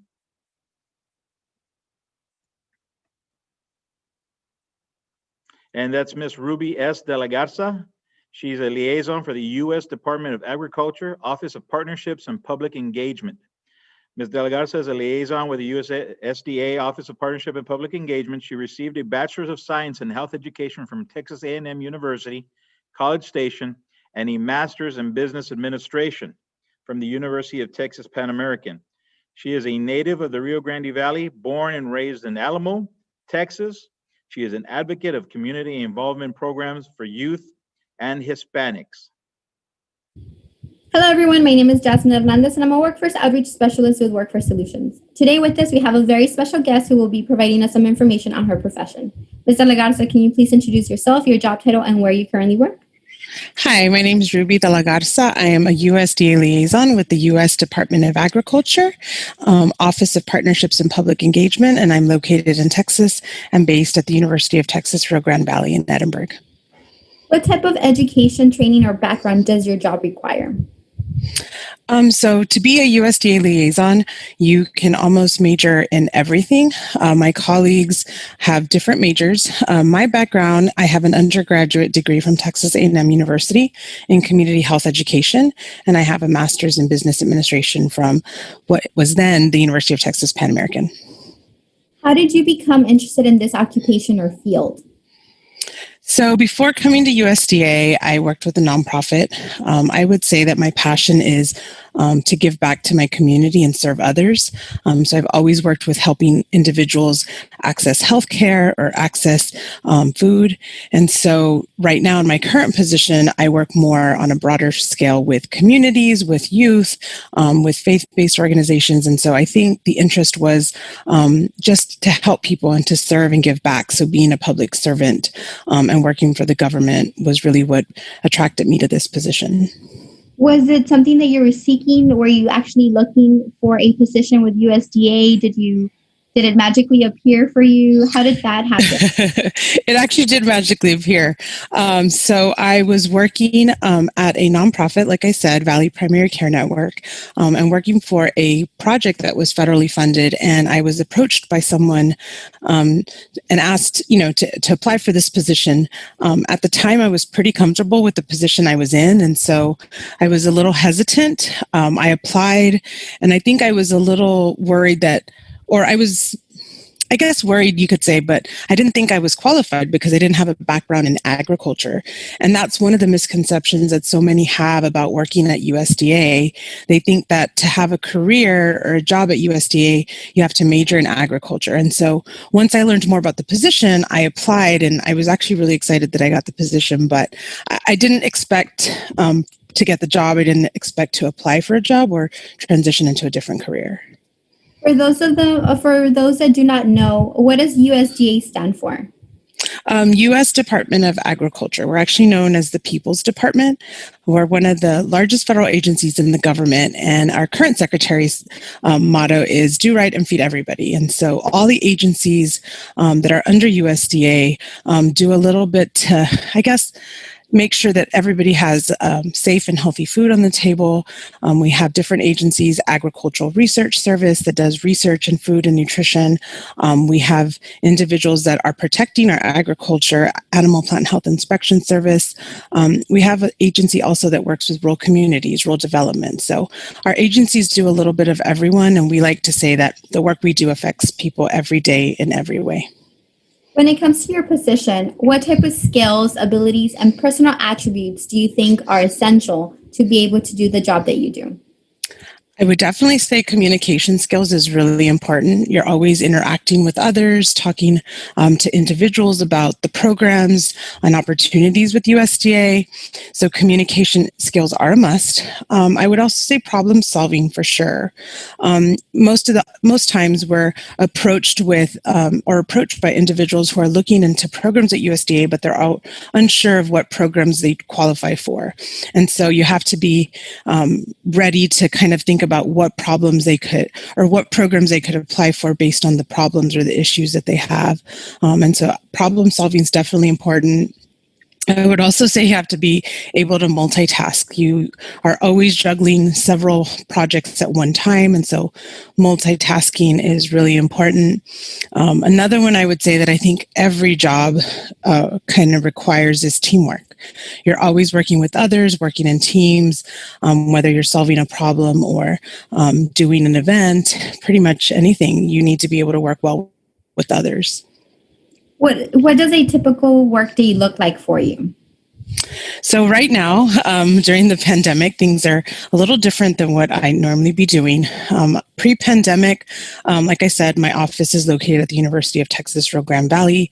I was, meeting with students, doing presentations on our programs or opportunities, not just for students, but for organizations. And so I was always meeting and doing presentations in the community. So I was usually out of the office.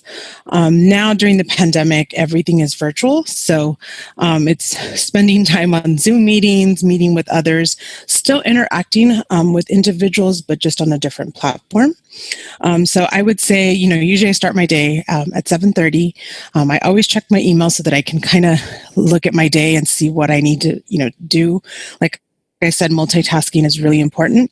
And so whether I have Zoom meetings or I'm planning for other events or preparing, it's usually just, spending time on the computer preparing for those events.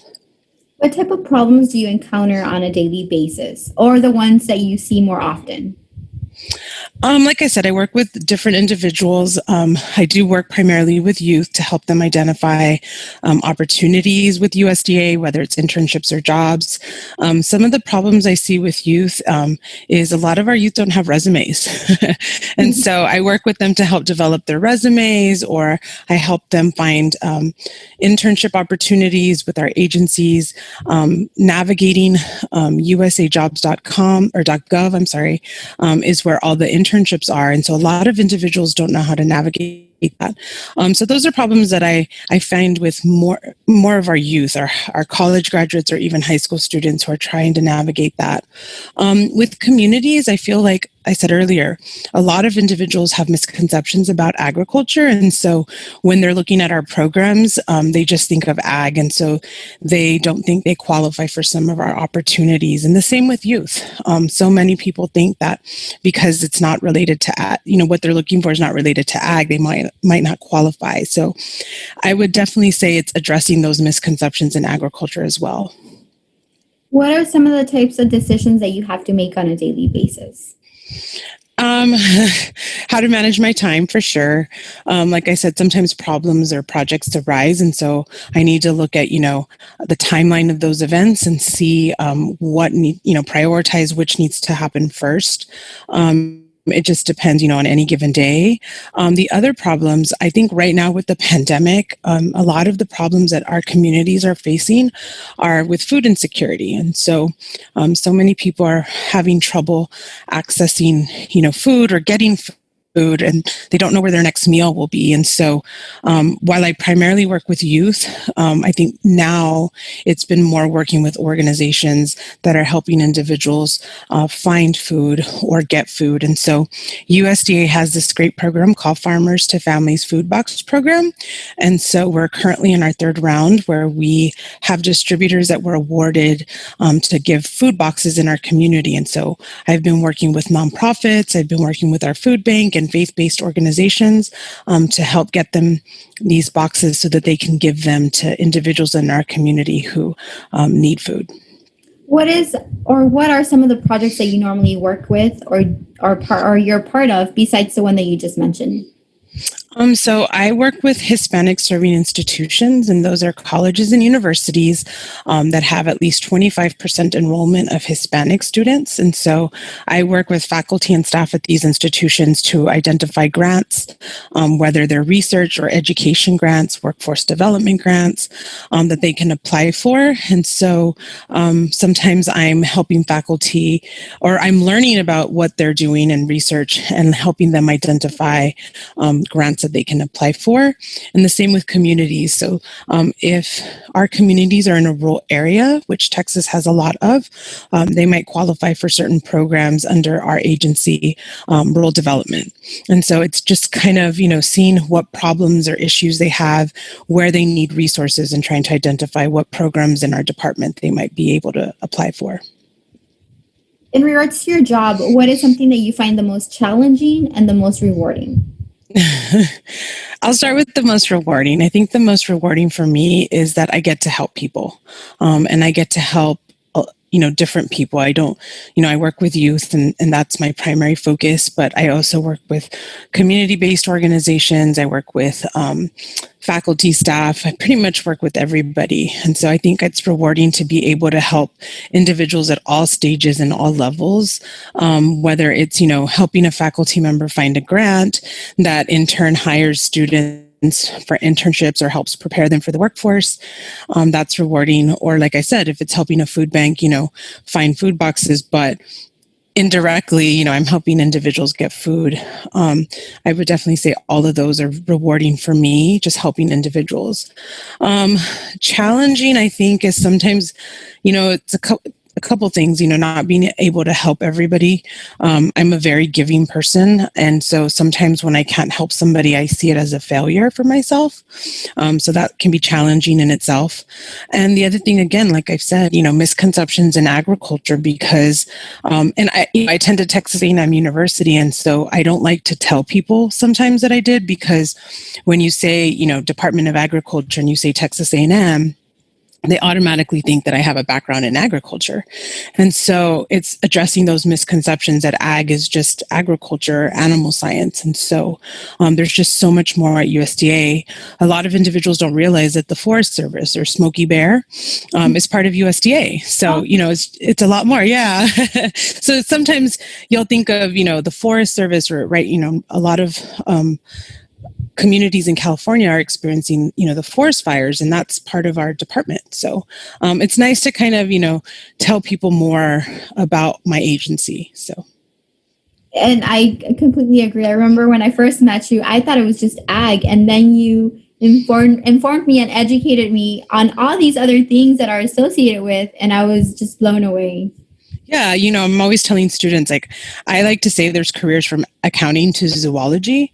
And it's really neat because even myself, within working with USDA, I'm learning about all the types of careers. Just the other day, I was working with the city of Brownsville, and he said, "Oh, I worked with one of your agencies and your architects." And I said, "Architect? We have an architect?" And he said, "Yeah, he actually came down and met with us." And so it just got me interested. And, we have meteorologists, we have, architects, we have engineers, we have lawyers, pretty much every type of career you can think of, we have at USDA, and it's pretty neat.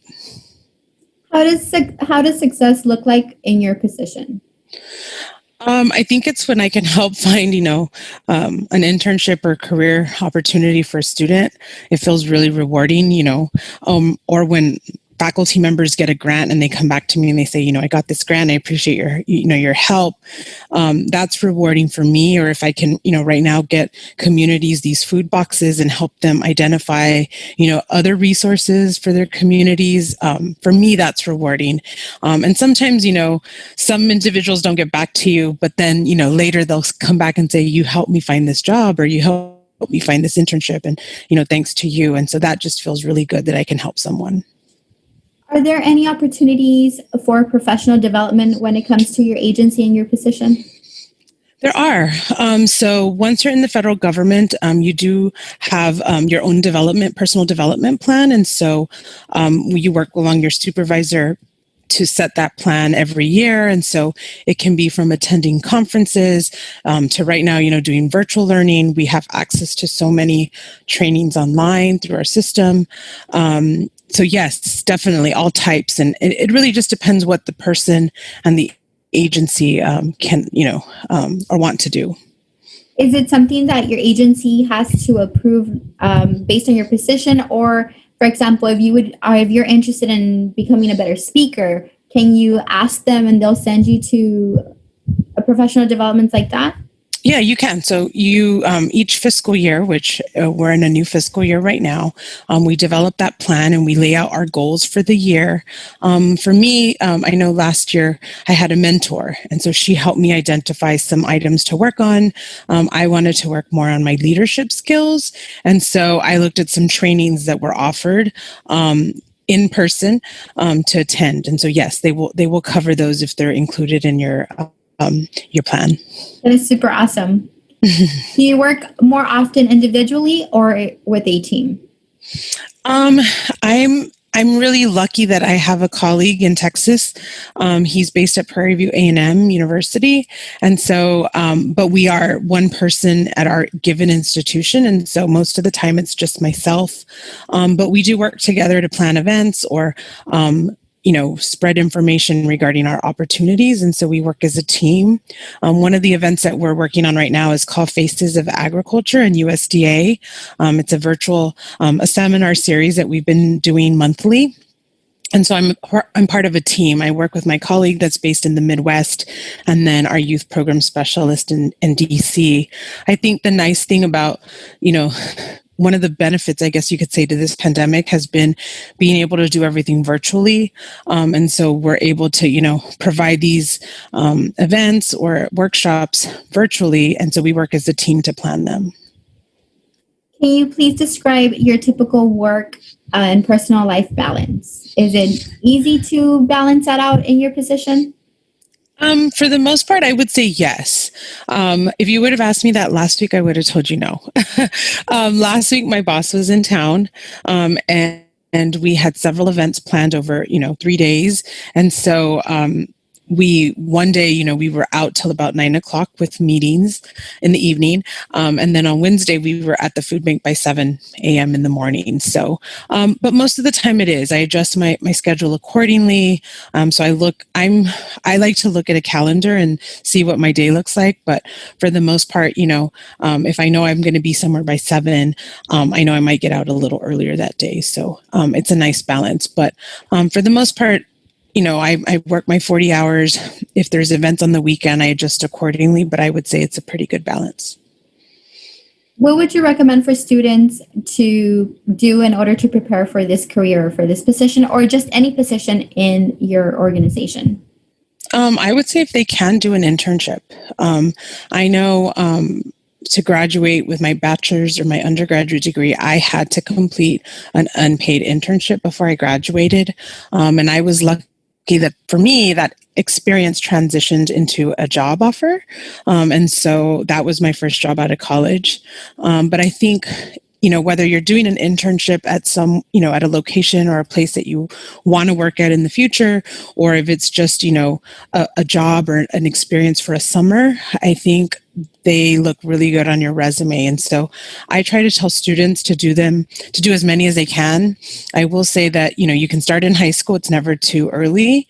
But I would say try to do as many as you can and apply early. Oftentimes some students will come to me, in May and say, I'm looking for an internship in the summer. Now, mostly, since everything's mostly online, these companies and organizations are advertising or posting their positions really early in the spring. So start looking for them in January or February. I would also say to keep an open mind and be flexible. And so if you can take an internship, out of the area you live in or out of state, just look at it as an opportunity, look at it as a resume builder. And so that experience will help you when you're looking for a job when you graduate, college. So I would definitely say an internship is a great way to help you secure a job in the future. And like you stated, it looks really good on their resume. So even if they don't have paid work experience, they can use that as experience so they can actually obtain a job later on. Yeah, if you can volunteer, I encounter so many students who want to be veterinarians, for example. And so they'll say, I want to be a veterinarian, but I'm looking for, an internship. And if you can take something unpaid, even if it's for, 10 hours or 20 hours a week, it doesn't have to be full time, something that's close to home while you're, pursuing your undergraduate degree or in the summer or something you can do on the weekends, even those few hours, something you can put on your resume. It definitely helps. It's experience. I mean, you can't put a value to that. And I think, whether it's related to what you want to do or the degree you're seeking, it also helps because I think in any job you develop these work skills, whether it's time management or being able to, multitask or just adaptability. All of those are skills that really you can use in any career you pursue. And they get to network as well because they never, like for example, for you did your internship and you were able to network with the people that you were working with and you obtained employment. So that's really good. Networking is really good. And actually, I always tell students, network wherever you can. So even if you're not at a job, intern at church, network at church, network with people at, anybody you encounter. Think of it as an opportunity because you never know who you're going to meet. You never know where they're going to work, or even if they know somebody. I always talk about a friend of mine who did an internship at a location and she wasn't really excited. She said, that's not where I wanted to intern, but it was the only opportunity I had that summer. And so she ended up working for a high-level individual in the federal government who actually wrote her letter of recommendation to Harvard Law School, and she got in. So, you never know who you're going to meet. You never know who might be able to help you or who might know somebody who could help you. So always be networking with individuals you meet for sure. What other factors besides education and experience may impact the student's ability to actually work in a position like yours? For example, do they have to have a clean background, maybe a drug test? What items? So you definitely go through a background check with most federal positions. Some are a little bit more thorough, I guess you could say. So if you're working for like Customs and Border Protection or any intelligence agency, you go through a more thorough background check, but I did have to go through a background check. For my position, I did not have to go through a credit check. I know some do require. You also have to, they do your reference checks. And so in the federal government, and federal resumes are a little bit different, but in the federal government, they do look at your references and they'll call upon them. And so just think about that. And then they'll also look at, it just depends what type of position, but I would say, for sure your background check and your reference checks. What about, do they have to be available to travel? I know that you did say that you would go to conferences and things like that. Is that something that is required for a position like yours? So for my position, it is. I cover the state, like I said, so I do have to travel. And for most federal positions, when you're applying, it'll give you a percentage of your time that is required to travel. But I would encourage students to be flexible. Within the federal government, you can also do details. And so where you can take, a certain amount of time, 3 months or 6 months, to work in another position within your agency or outside. And so some of those would require you to be outside of your normal duty station. So like for me, a few years ago, I had an opportunity to do a detail in Washington, D.C. So yes, travel is required, but I really encourage students to be flexible about that because you never know, what opportunities might come up and where you might be able to go. With USDA, we also have the Foreign Ag Service, and so we do have opportunities for individuals to work outside of the United States. What is the best career decision that you've ever made? I would have to say I have two. After I graduated with my undergrad, I didn't think I'd go back to school. I was fortunate that, my sister encouraged me to pursue a master's degree. And so I definitely think, that was probably one of the best career decisions I made because it made me more marketable and I was able to apply for more positions such as this one. So I would definitely say if you can go to graduate school, it's not bad to, get your degree, get some work experience and go back.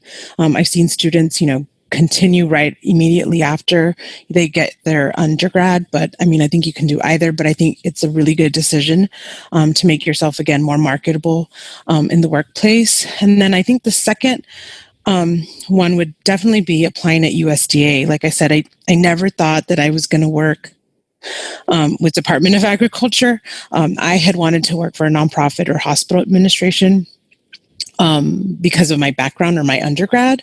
But I definitely think coming to the federal government was probably one of the best decisions I made. What are some items that you like to read or that you read because of work? So there's a couple things, and this was probably because of my mentor. It's Harvard Business Review. They're a journal, and they put out these management tips daily. And so I get management tips and articles every day. And sometimes they're really useful. I didn't realize, how useful they'd be. I think yesterday's was actually the power of breathing. So many of us are dealing with anxiety and stress because of, we're working from home or homeschooling our kids. And so it just said, how powerful, breathing techniques can be to help, reduce anxiety or stress. There's also tips on leadership styles, authentic leadership. And they're short that, you have time to read. Sometimes you think I can't read a book or I don't have time to sit here and read the whole book. So I think that's what I enjoy reading the most. I have read a couple books on leadership styles. And I think those have been also helpful to me as I deal with different types of people, different types of supervisors and managers to help understand their styles. So I would say, leadership books for sure. So I guess I don't want to call them self-help books, but I guess kind of like a self-help book. But I think I can relate to them, especially in the workplace. What do you think is your secret to getting to where you're at right now? If you could tell us. Yeah, no, I would say, I said it earlier too, but, be flexible, keep an open mind, because, you might think that's not where you want to work, or you might have, you might think that's, sometimes certain individuals have their mindset on where they want to work when they graduate, and then they get there and they're miserable, so keep an open mind. I think for me, that was really what helped me become successful in my position. Keeping an open mind, dealing with all types of individuals. I know here in the Valley, there's a predominantly, our population's Hispanic. And so getting to work with other individuals across the country, living in different situations has been helpful. So keeping an open mind for sure, definitely being flexible. Like I said, it'll open more opportunities for you. So whether it's traveling or taking on an extra project, that you might not normally be used to doing, that's something that I've always had to do. But I definitely feel that when you can acquire new skills, it'll make you marketable and help you, secure future positions or move up the career ladder for sure. What current issues and trends in the field should an individual be familiar with, and how do you see them impacting the position?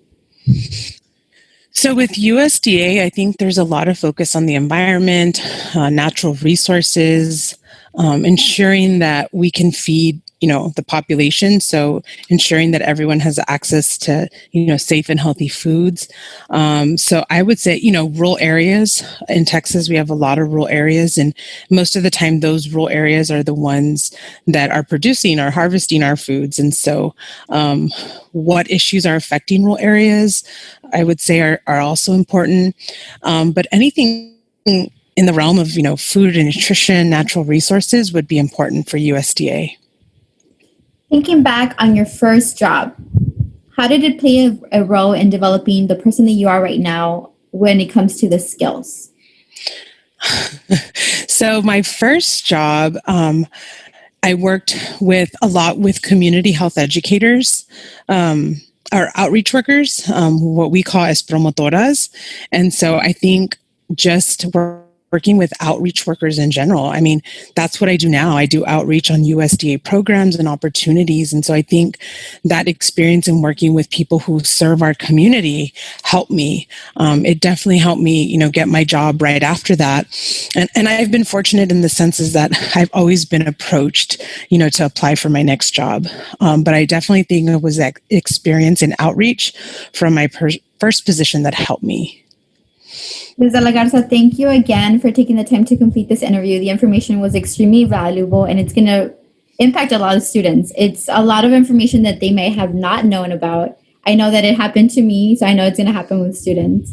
Guys, and then if you're interested in learning more about this career or other careers, feel free to check out the links that are over here on the top. Feel free to check out Texas Reality Check, Texas Career Check, ONET, Career Coach, and they can be found on our wfsolutions.org website. Thank you again for watching. Thank you.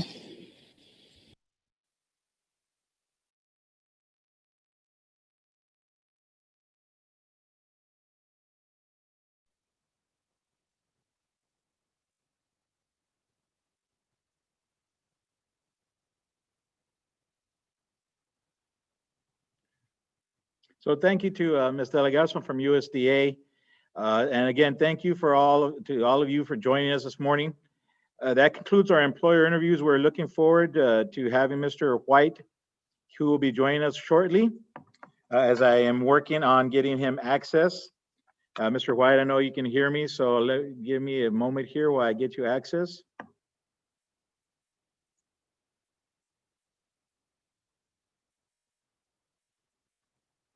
And as we're waiting for Mr. White to set up, he's coming on in a little bit. Just a couple of things to take away from this morning's and this actual conference. We'd like to thank you for any of you who have joined us any of the previous days. A couple of things just to make sure that you take away from all this is that these videos for employer interviews will be available to you on demand after today. They'll be on our library. For teachers, if you're looking for virtual presentations at virtual career fairs, please let us know. We can get these videos out to you. If you're a student and you heard something at the very last minute, you caught on and you're thinking, man, I wish I could have heard something, or I didn't actually hear everything that person said, it'll be available to you. A couple of things that you want to keep in mind as we're moving forward and we transition over to Mr. White. A couple of things to take away today. The impact of good credit. You heard that mentioned all through most of the first ones. If you're looking at being a business owner, good credit. If you're looking at working in finance, good credit. Good background checks. So you're at an age right now where you're going to be inundated with some credit card applications, and it's tempting, but always keep your mind and your eyes on the prize in the future, and be wary of your good credit. Communication skills, reading, writing was at the topmost of some of these individuals who were talking today. And again, being open to exploring different careers at different agencies, especially with Ms. De La Garza. Excuse me. She was talking about USDA, and you heard her mention, if you didn't get a chance, you're just joining us, you heard her mention that there are all types of employment opportunities with USDA, from architecture to zoologist to teaching. So again, don't limit yourselves when you're looking for careers to just one organization's. Branch out and see what other organizations have to offer. They might surprise you. And so with that being said, I believe Mr. White, we've got 10:31. I'm taking into some of your valuable time. It's my pleasure to go ahead and welcome Mr. White to the closing speaker. He did a phenomenal job on Monday, and he's getting ready to highlight everything that we've talked about, tie it all together with a lot of energy, and get you ready for the weekend. So, Mr. White, I believe you can share your screen. Can you guys hear me that well? Yes, sir. We got you. Fantastic. Let's take a look. Mr. White. Can you hear me that well? You can still hear me, huh? Yes. Let's do it. Now, I'm excited to be here. How are you guys doing this morning? Let's do it. This is the time. We've arrived at our destination. We've done all the work that it takes for us to be successful up until this point. And as you know, when it comes to building our tribe and creating it, what it's going to mean for us to be successful, we have to eventually rock the party. If our life was a party, how many people would RSVP to our party? How many people would come to hang out with us? We talked about that a few days ago. So we've taken the last few days to build our relationships and get us in the space that we desire to be in, but also get us in the direction that we're going. So our ultimate goals and our ultimate dreams is our destiny. And the root word of destination, as we know, as we go on this trip and on this fantastic voyage, we know that the root word of destination is destiny. So it's our destiny and it's our destination that we're going towards. And what I want to talk to you about today, and what I want to get into a little bit today, is what it means for us to start going down that path. We talked about fear, not being able to compete with purpose. We talked about before what it means for us to rock our party. Now, today, I want to talk about the next steps. What it's going to take for us as Workforce Solutions, what it's going to take for us as young people in this program, as middle school and high school students, as administrators, as parents, for us to take all this information that we've learned over the last couple of days as far as Youth Career Day and learning what the soft skills, what it's going to take for us to graduate to the next dimension. Because we can have a destiny, but we want to make sure that we reach our destination. So what I want to do, I don't know if you guys can see this shirt I got on. What color is this shirt? If you can see this shirt, I know I can't hear you, but you can hear me. If you can see this shirt, what color is this shirt? What color? One more time. I can't hear you. What color is it? What do cows drink? They drink water. So I heard somebody say milk. Now I can't hear everybody, but some of y'all said milk. Now I'm up here in Wisconsin, and I know there's some folks that may not understand what cows really drink. Cows drink milk. They don't drink water, right? So anything that I'm excited about, cows drink water. They don't drink milk. Anything I'm excited about, whether it's the work I'm doing, whether it's speaking to you guys today, whether it's spinning hits, whether it's the book I've written, Think Like a DJ that you see on my background, any of the things that I'm excited about, I don't mind boasting and bragging about it. Boasting and bragging is not a problem for me. So when I say brag, you guys say boast on that end. Brag. I can't hear you guys. When I say brag, you say boast. Brag. One more time. Brag. What do you put in the toaster? Somebody said toast. Somebody said toast. I need y'all to listen to me. I know it's been a heck of a few days for you guys to get this information. I heard you guys talking about credit, some of the vicissitudes and challenges of life. But I need you to listen. I need you to key into what I'm doing. I need you to tap into my energy so we can go there. I want to be on this fantastic voyage with you. I got a destiny too. I want to reach my destination. So you guys tell me, when I say dreams are made, you say to be achieved. Dreams are made. To be achieved. Come on now, dreams are made to be achieved. One more time, dreams are made. To be achieved. There we go. Dreams are made to be achieved. So dreams are made. Everybody on this call with a dream, I need you to raise your right hand. You got a dream. I need you to take your right hand. I need you to raise it. Actually, I need you to raise it real high. Raise your right hand if you got a dream. Now, I want you to imagine that your dream is actually stuck on the ceiling of the room that you're in right now. How would you reach for your dream if your dream was stuck on the ceiling? How would you reach for it? What would you do? Just imagine that your dream ain't just stuck on the ceiling. Maybe it's falling to the wayside. How would you reach for your dream if it's falling to the wayside? I need you to reach for your dream. Now imagine that the dream is not even coming off the ceiling. You need to get it off the ceiling your own self. You need to go up there and get it yourself. What would you do? How would you grab your dream? Now I can't see everybody, but I guarantee you with some of you guys that was afraid to even, every time I do this exercise, I find out that some folks that's afraid to stand up. It's a couple folks that's afraid to reach for their dream at the highest level. We know that dreams are made to be achieved. We have to do the work of grabbing our dream, because sometimes your dream may go to the wayside. Things may change in life. As I said before, your turntables got to keep spinning no matter what's going on in the troubleshooting as you DJing, and your life is the party and you are the DJ. So I need you to understand that you're going to have to look awkward for your dream. You're going to have to be comfortable reaching for your dream and standing up in the room and sit, folks that want to sit down. You're going to have to be, tenacious about your dream. You're going to have to grasp your dream and not be afraid of looking awkward while you're doing it. Allow me to tell you guys a story.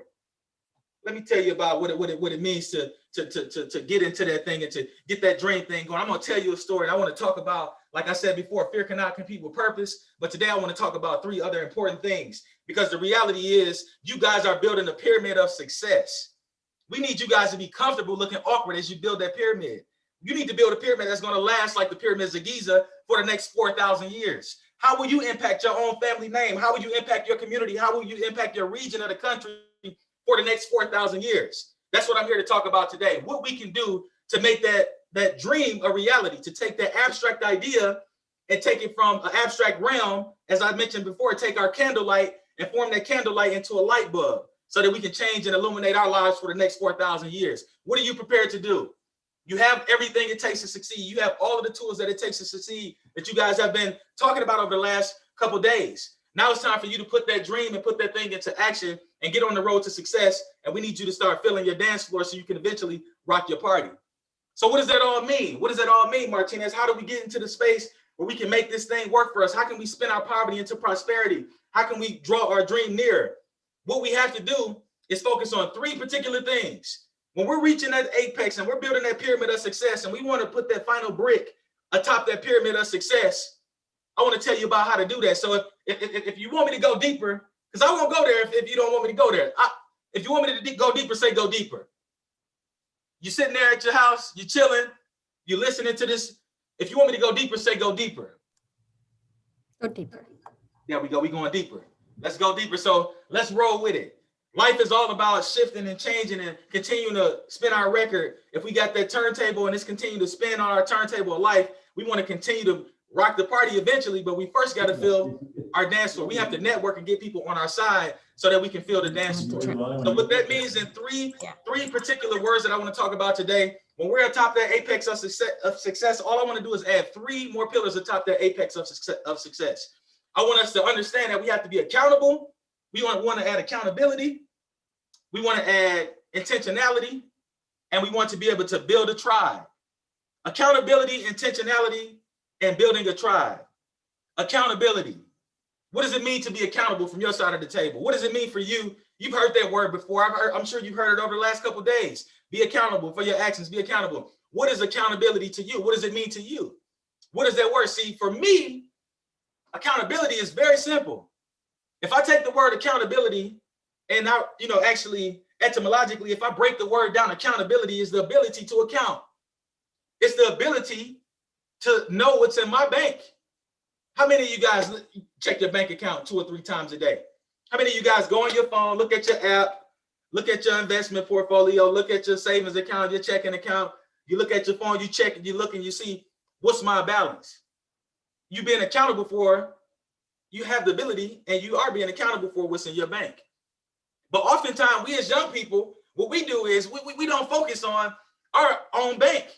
How often do you check your bank account 2 or 3 times a day? How often do you check the bank of life? How often do you go into the bank of life and check the deposits to see if you've made enough deposits to make equal and opposite withdrawals? How often do we go to the bank of life and say, hey, I want to be strong, I want to be smart, but did I add strength? Did I add intellect into my bank because I want to make the withdrawal? So we have to be accountable. We have the ability to be accounting for what's in our bank. We have to put ourselves in the driver's seat of our lives. We have to understand that we are the DJ, and as us being the DJ, our life is the party. So we have to learn how to be accountable. Intentionality and building a tribe. So we're going to talk about accountability first. Let me tell you a story. So as a young person, when I was a young man, when I was in the 5th grade, I had this teacher, Mrs. Squire.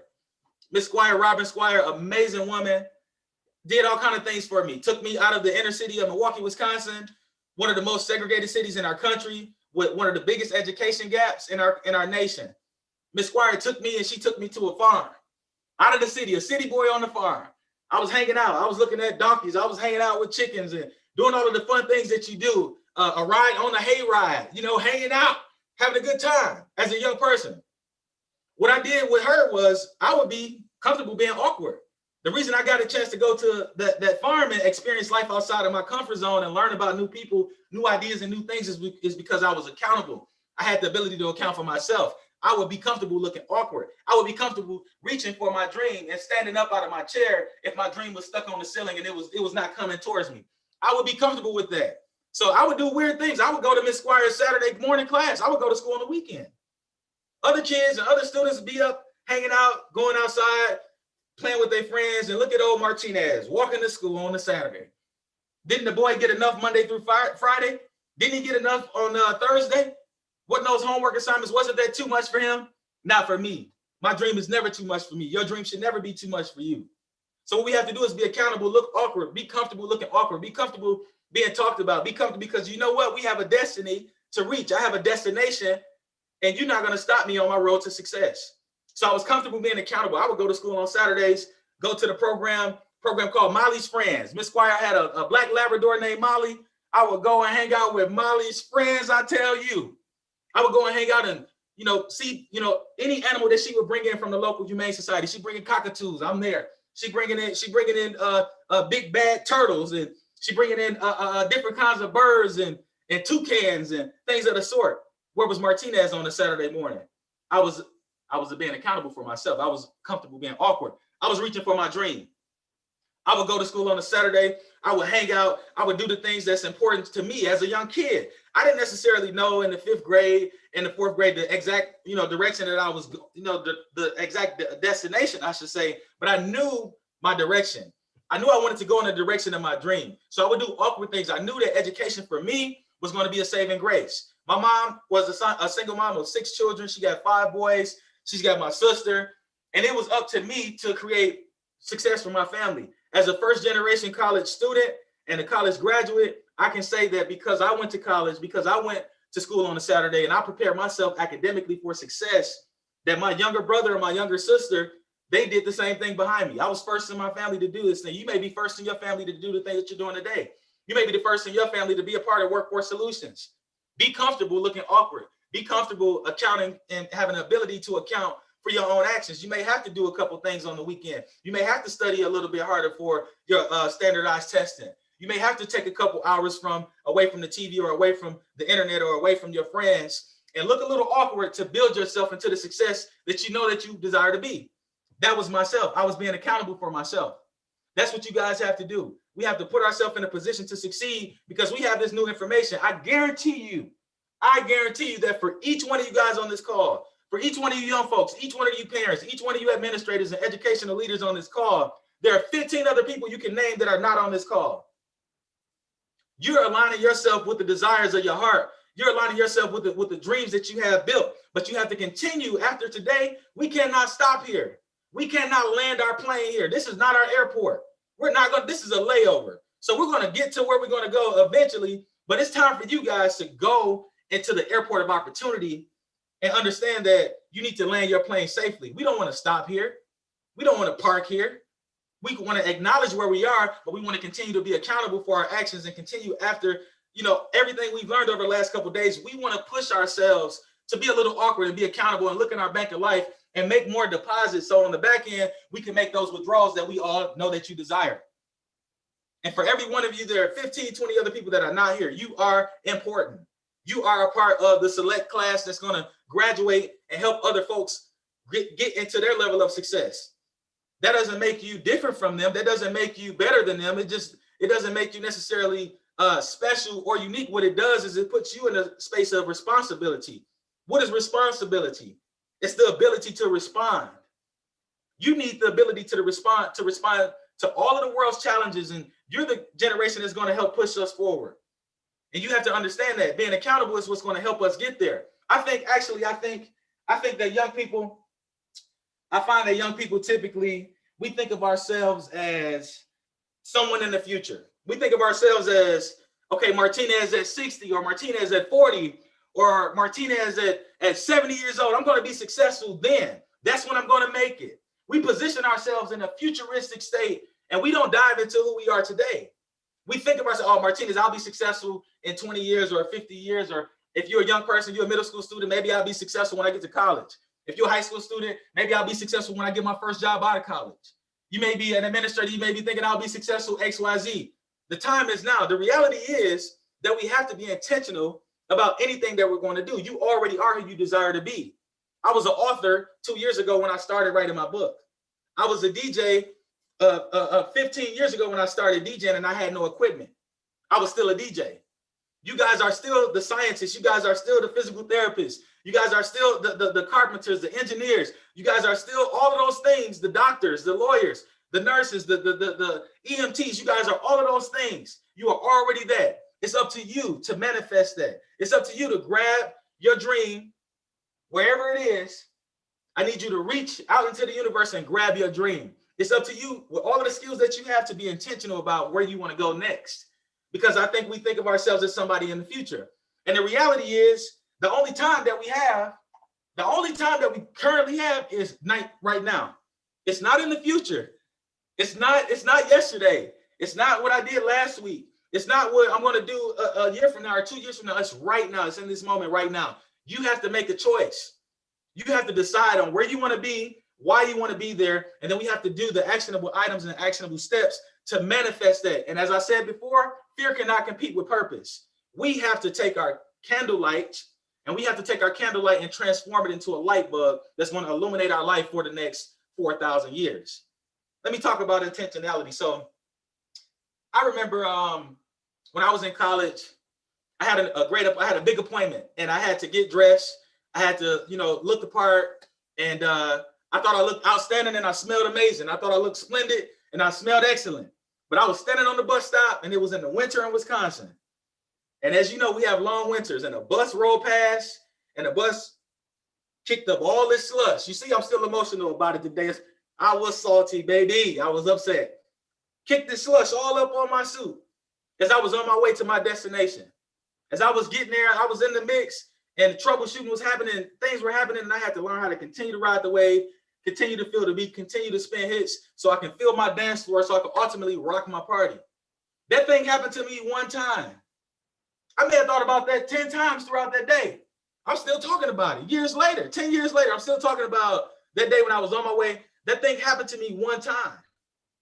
And that's what happens to us as young people. Things happen to us. You may have experienced trauma. You may have experienced things in your family, in your environment, in your neighborhood that you didn't ask for. Same thing with me. Same thing with Martinez White. Same ordeal. But the reality is, I may have thought about that 10 times, 20 times, but it only happened to me one time.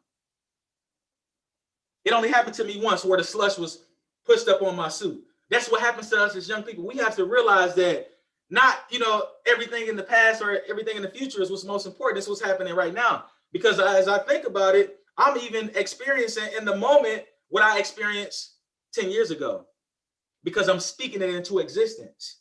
So you have to speak into existence. The only thing we truly have, the only power that we truly have as young people is not the past. It's not the present. Everything that's in the past, if we bring it to the now, everything that's in the future, we bring it to the now, we can start to get to our direction that we actually plan to be in, get to our destiny, get to our destination, because we have to realize that we have to be accountable and intentional about our actions on a daily basis, and we have to be comfortable looking awkward. That's where you are today. I'm asking you to be comfortable looking awkward. When you get off this call, when you get off, this conference, and you stop hearing all of these speakers and all of the great things that you've learned about finance, career, and credit, and all of the soft skills that you picked up on, I need you to realize that you are the person that's going to create the success that you desire. You have to step into the now, because everything that happens in the past, everything that happens in the future, we actually experience it in the now. You already are who you desire to be. That person that you want to be when you walk across the stage, it's just that time hasn't caught up yet. Time is going to catch up to your dream. Time is going to catch up to your goals. Continue to jump and the net will appear. Don't wait for the net to appear to jump. Continue to be engaged. Continue to ask questions. Continue to be curious about the world. Continue to question what's your reason for being here. Continue to question your existence and why, and find ways to answer those questions on your own accord. I have a book called a What Why book. It's a book that I just free write in every night. I spend 15 minutes to write down what my future successful self is. What does it look like in my dream so I can experience it in the now? Do you have 15 minutes for success? Do you have 15 minutes for success? Do you have what it's going to take for you to graduate to another dimension of success? Do you have the time to write down your goals and check them off? Do you have time to write a T-chart and say, these are my weaknesses, these are my strengths on this side, and I'm going to actually double down on my strengths. And then my weaknesses, I'm actually going to take my weaknesses, and over the course of time, not immediately, because weaknesses are hard to overcome. Old habits die hard, right? We want to get rid of old habits, but it's going to be hard for us to get through some of our weaknesses. So we give ourselves grace, we give ourselves love, we give ourselves the love that we give others. The love that we've been trying to give others, give it to yourself. The grace that you've been trying to give others, the mercy, be kind to yourself. So you need to actually align yourself with your dreams. And what we can do over the course of time is make our strengths even stronger. We double down on our strengths. And then our weaknesses, we take the opportunity over time to take our stumbling blocks, our weaknesses, our stumbling blocks, and we want to turn those things on the side. We want to turn them from the side and turn them up top. And we want to step where our stumbling blocks eventually become our stepping stool. So everything that's stumbling, that's in your way, that's causing you to stumble, you need to do the hard work over the course of time to take those weaknesses, take those stumbling blocks and turn them into a stepping stool. That's what it means to be intentional. That's what it means to be accountable. That's what's important to me. That's the message that I have for you, is that when you leave this call, you actually put yourself in the driver's seat. You put yourself behind the turntables of success, because your life is the party and you are the DJ. And if your life was a party, how many people would RSVP? Who would come to your celebration of life when it's all said and done and we transition into another dimension? Who comes to celebrate you? How many people can you draw into your dance floor and fill your dance floor so that you can eventually rock your party? That's what this is about. So there are only 3 businesses in this country. I know you guys can't write them down or write them in the comment section, but I would like to know from, just think about it, where you are. Just say to yourself, answer this question to yourself. What are the 3 businesses in this country? It's only 3 businesses in America. What are the 3 businesses? What would you say? I heard somebody say technology, healthcare. What is that? Is somebody saying what? Manufacturing? What are the 3 businesses? Restaurants? What are some of the businesses in this country? You guys tell me, what are the 3 businesses that come up when I ask that question? What are the 3 businesses in this country? Right? I'll tell you what they are. There are 3 businesses in this country. 3 primary businesses. There is God's business. There is, you might want to write this down, other people business. Now everybody know about other people business, but then it's my business. It's 3 businesses: God business, other people business, and my business. And if I'm over there working on God business and other people business, and I'm not focused on who's working on my business, of the 3 businesses, which one can I control? Which of the 3 businesses can I control as a person in this country, as an American, as somebody that's trying to get to this destination? I can only control my business.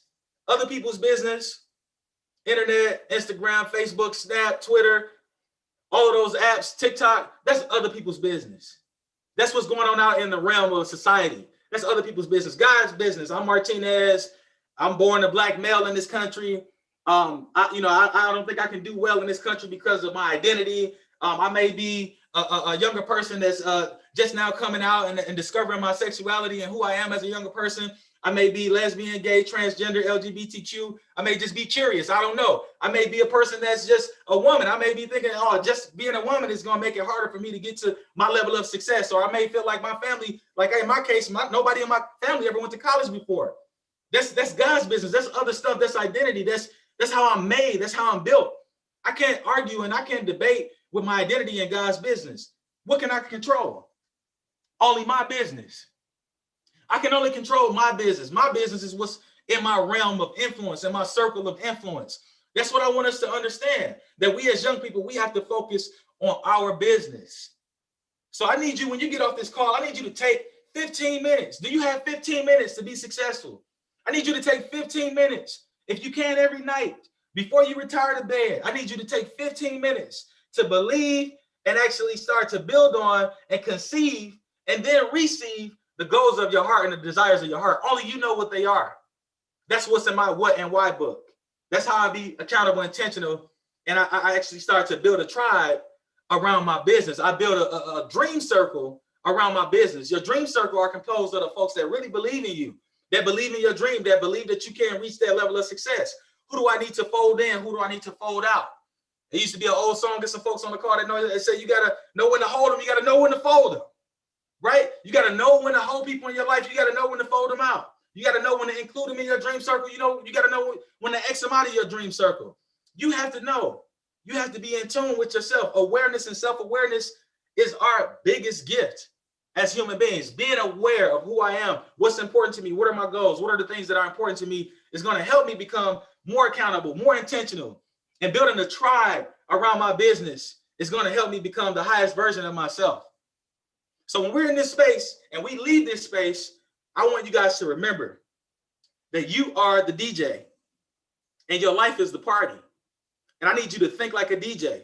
I need you to realize that first we're going to visualize this party before we get there. We're going to pick a tempo. It's visualization. We're going to drop our first record. We're going to be intentional when we drop our first record. Are we going to start at 120 beats per minute? Am I going to play fast music? Or am I going to start mid-tempo at 80 or 60, low tempo at 60 beats per minute? You have to decide where you want to go and how you want to graduate from this dimension to the next. As I mentioned before, fear cannot compete with purpose. And you are in the space right now where you have the opportunity to manifest your own destiny. You have an opportunity to build and create the person that you're going to be, because everything that happens in the future, everything that happens in the past actually is only experienced in the now. The now, the power of now is truly all we have. And us as young people, we have to realize that we want to build our dream circle and we want to build people into our dimensions that are going to actually help us get to where we want to go and not pull us backwards from our ultimate destination.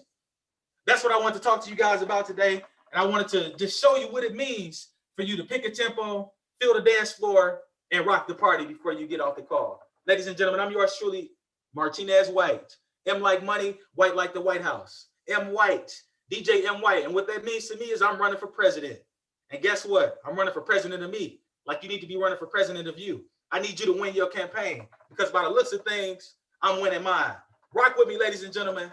Think like a DJ, accountability, intentionality, and go ahead and build your dream circle around your business, because your business is only the one out of the three that you can control. Let's go.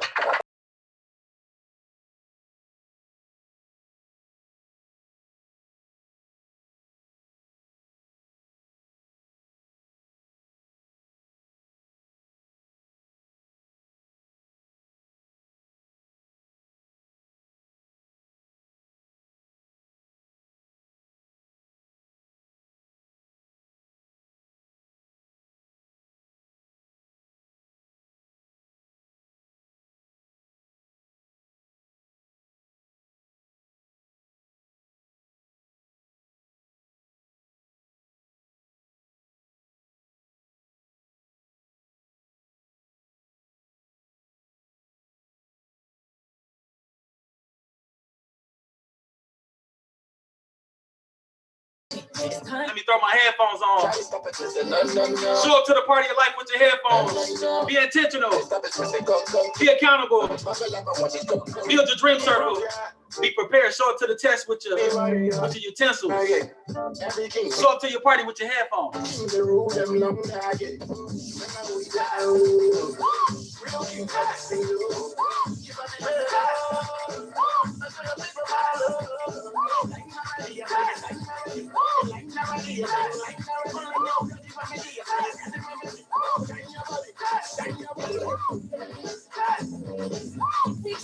It takes two, ladies and gentlemen. Build your dream circle. It takes two.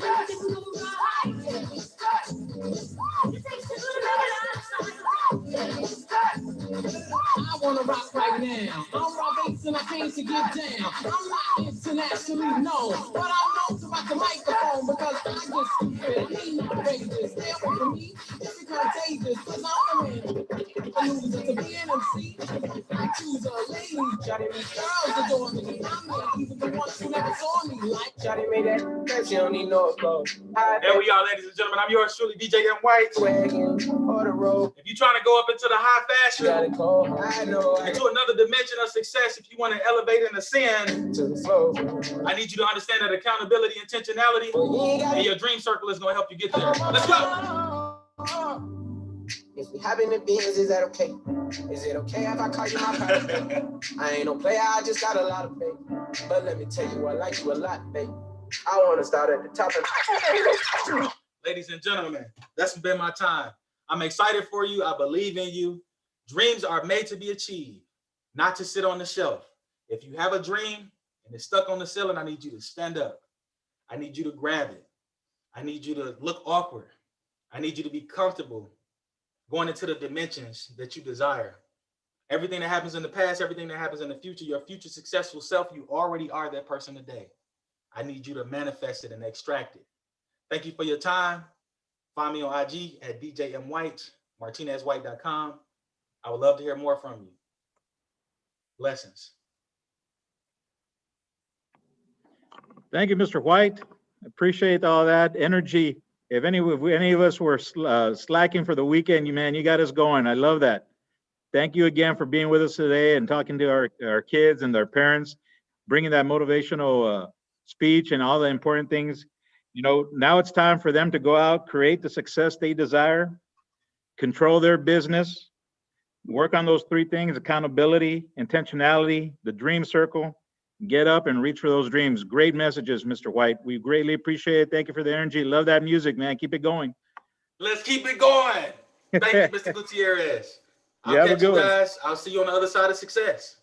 Definitely. We'll see you there. We'll join you there. Oh boy, I'll be there. It'll be a party for real then. All right. We appreciate it. Thank you so much. Take it easy. All right. So that concludes the youth conference. Ending on so much energy. We thanks again to Mr. White for being with us, and we appreciate everybody joining us, whether you joined us just for today, a few hours, one session, or all 4 days. We really appreciate it. Again, as you see on the screen, create that success you desire, control your business. If you need any assistance from us, we're always here to help. Get empowered at WF Solutions. You see that on the screen right now. We're always willing to get out and help you guys, getting you empowered and helping you make those decisions. So if you see anything you need from us this week, videos or presentations, or you will need for us to go out and talk to you or your students, or you just want to chat and ask for some info, reach out to us at getempowered@wfsolutions.org. Again, thank you to all of you, to all the team that made it a success. We look forward to seeing you next year, soon, in person. So again, that's me, David Gutierrez, Education Relations Supervisor, signing off on behalf of Workforce Solutions. You all have a great weekend. Thank you.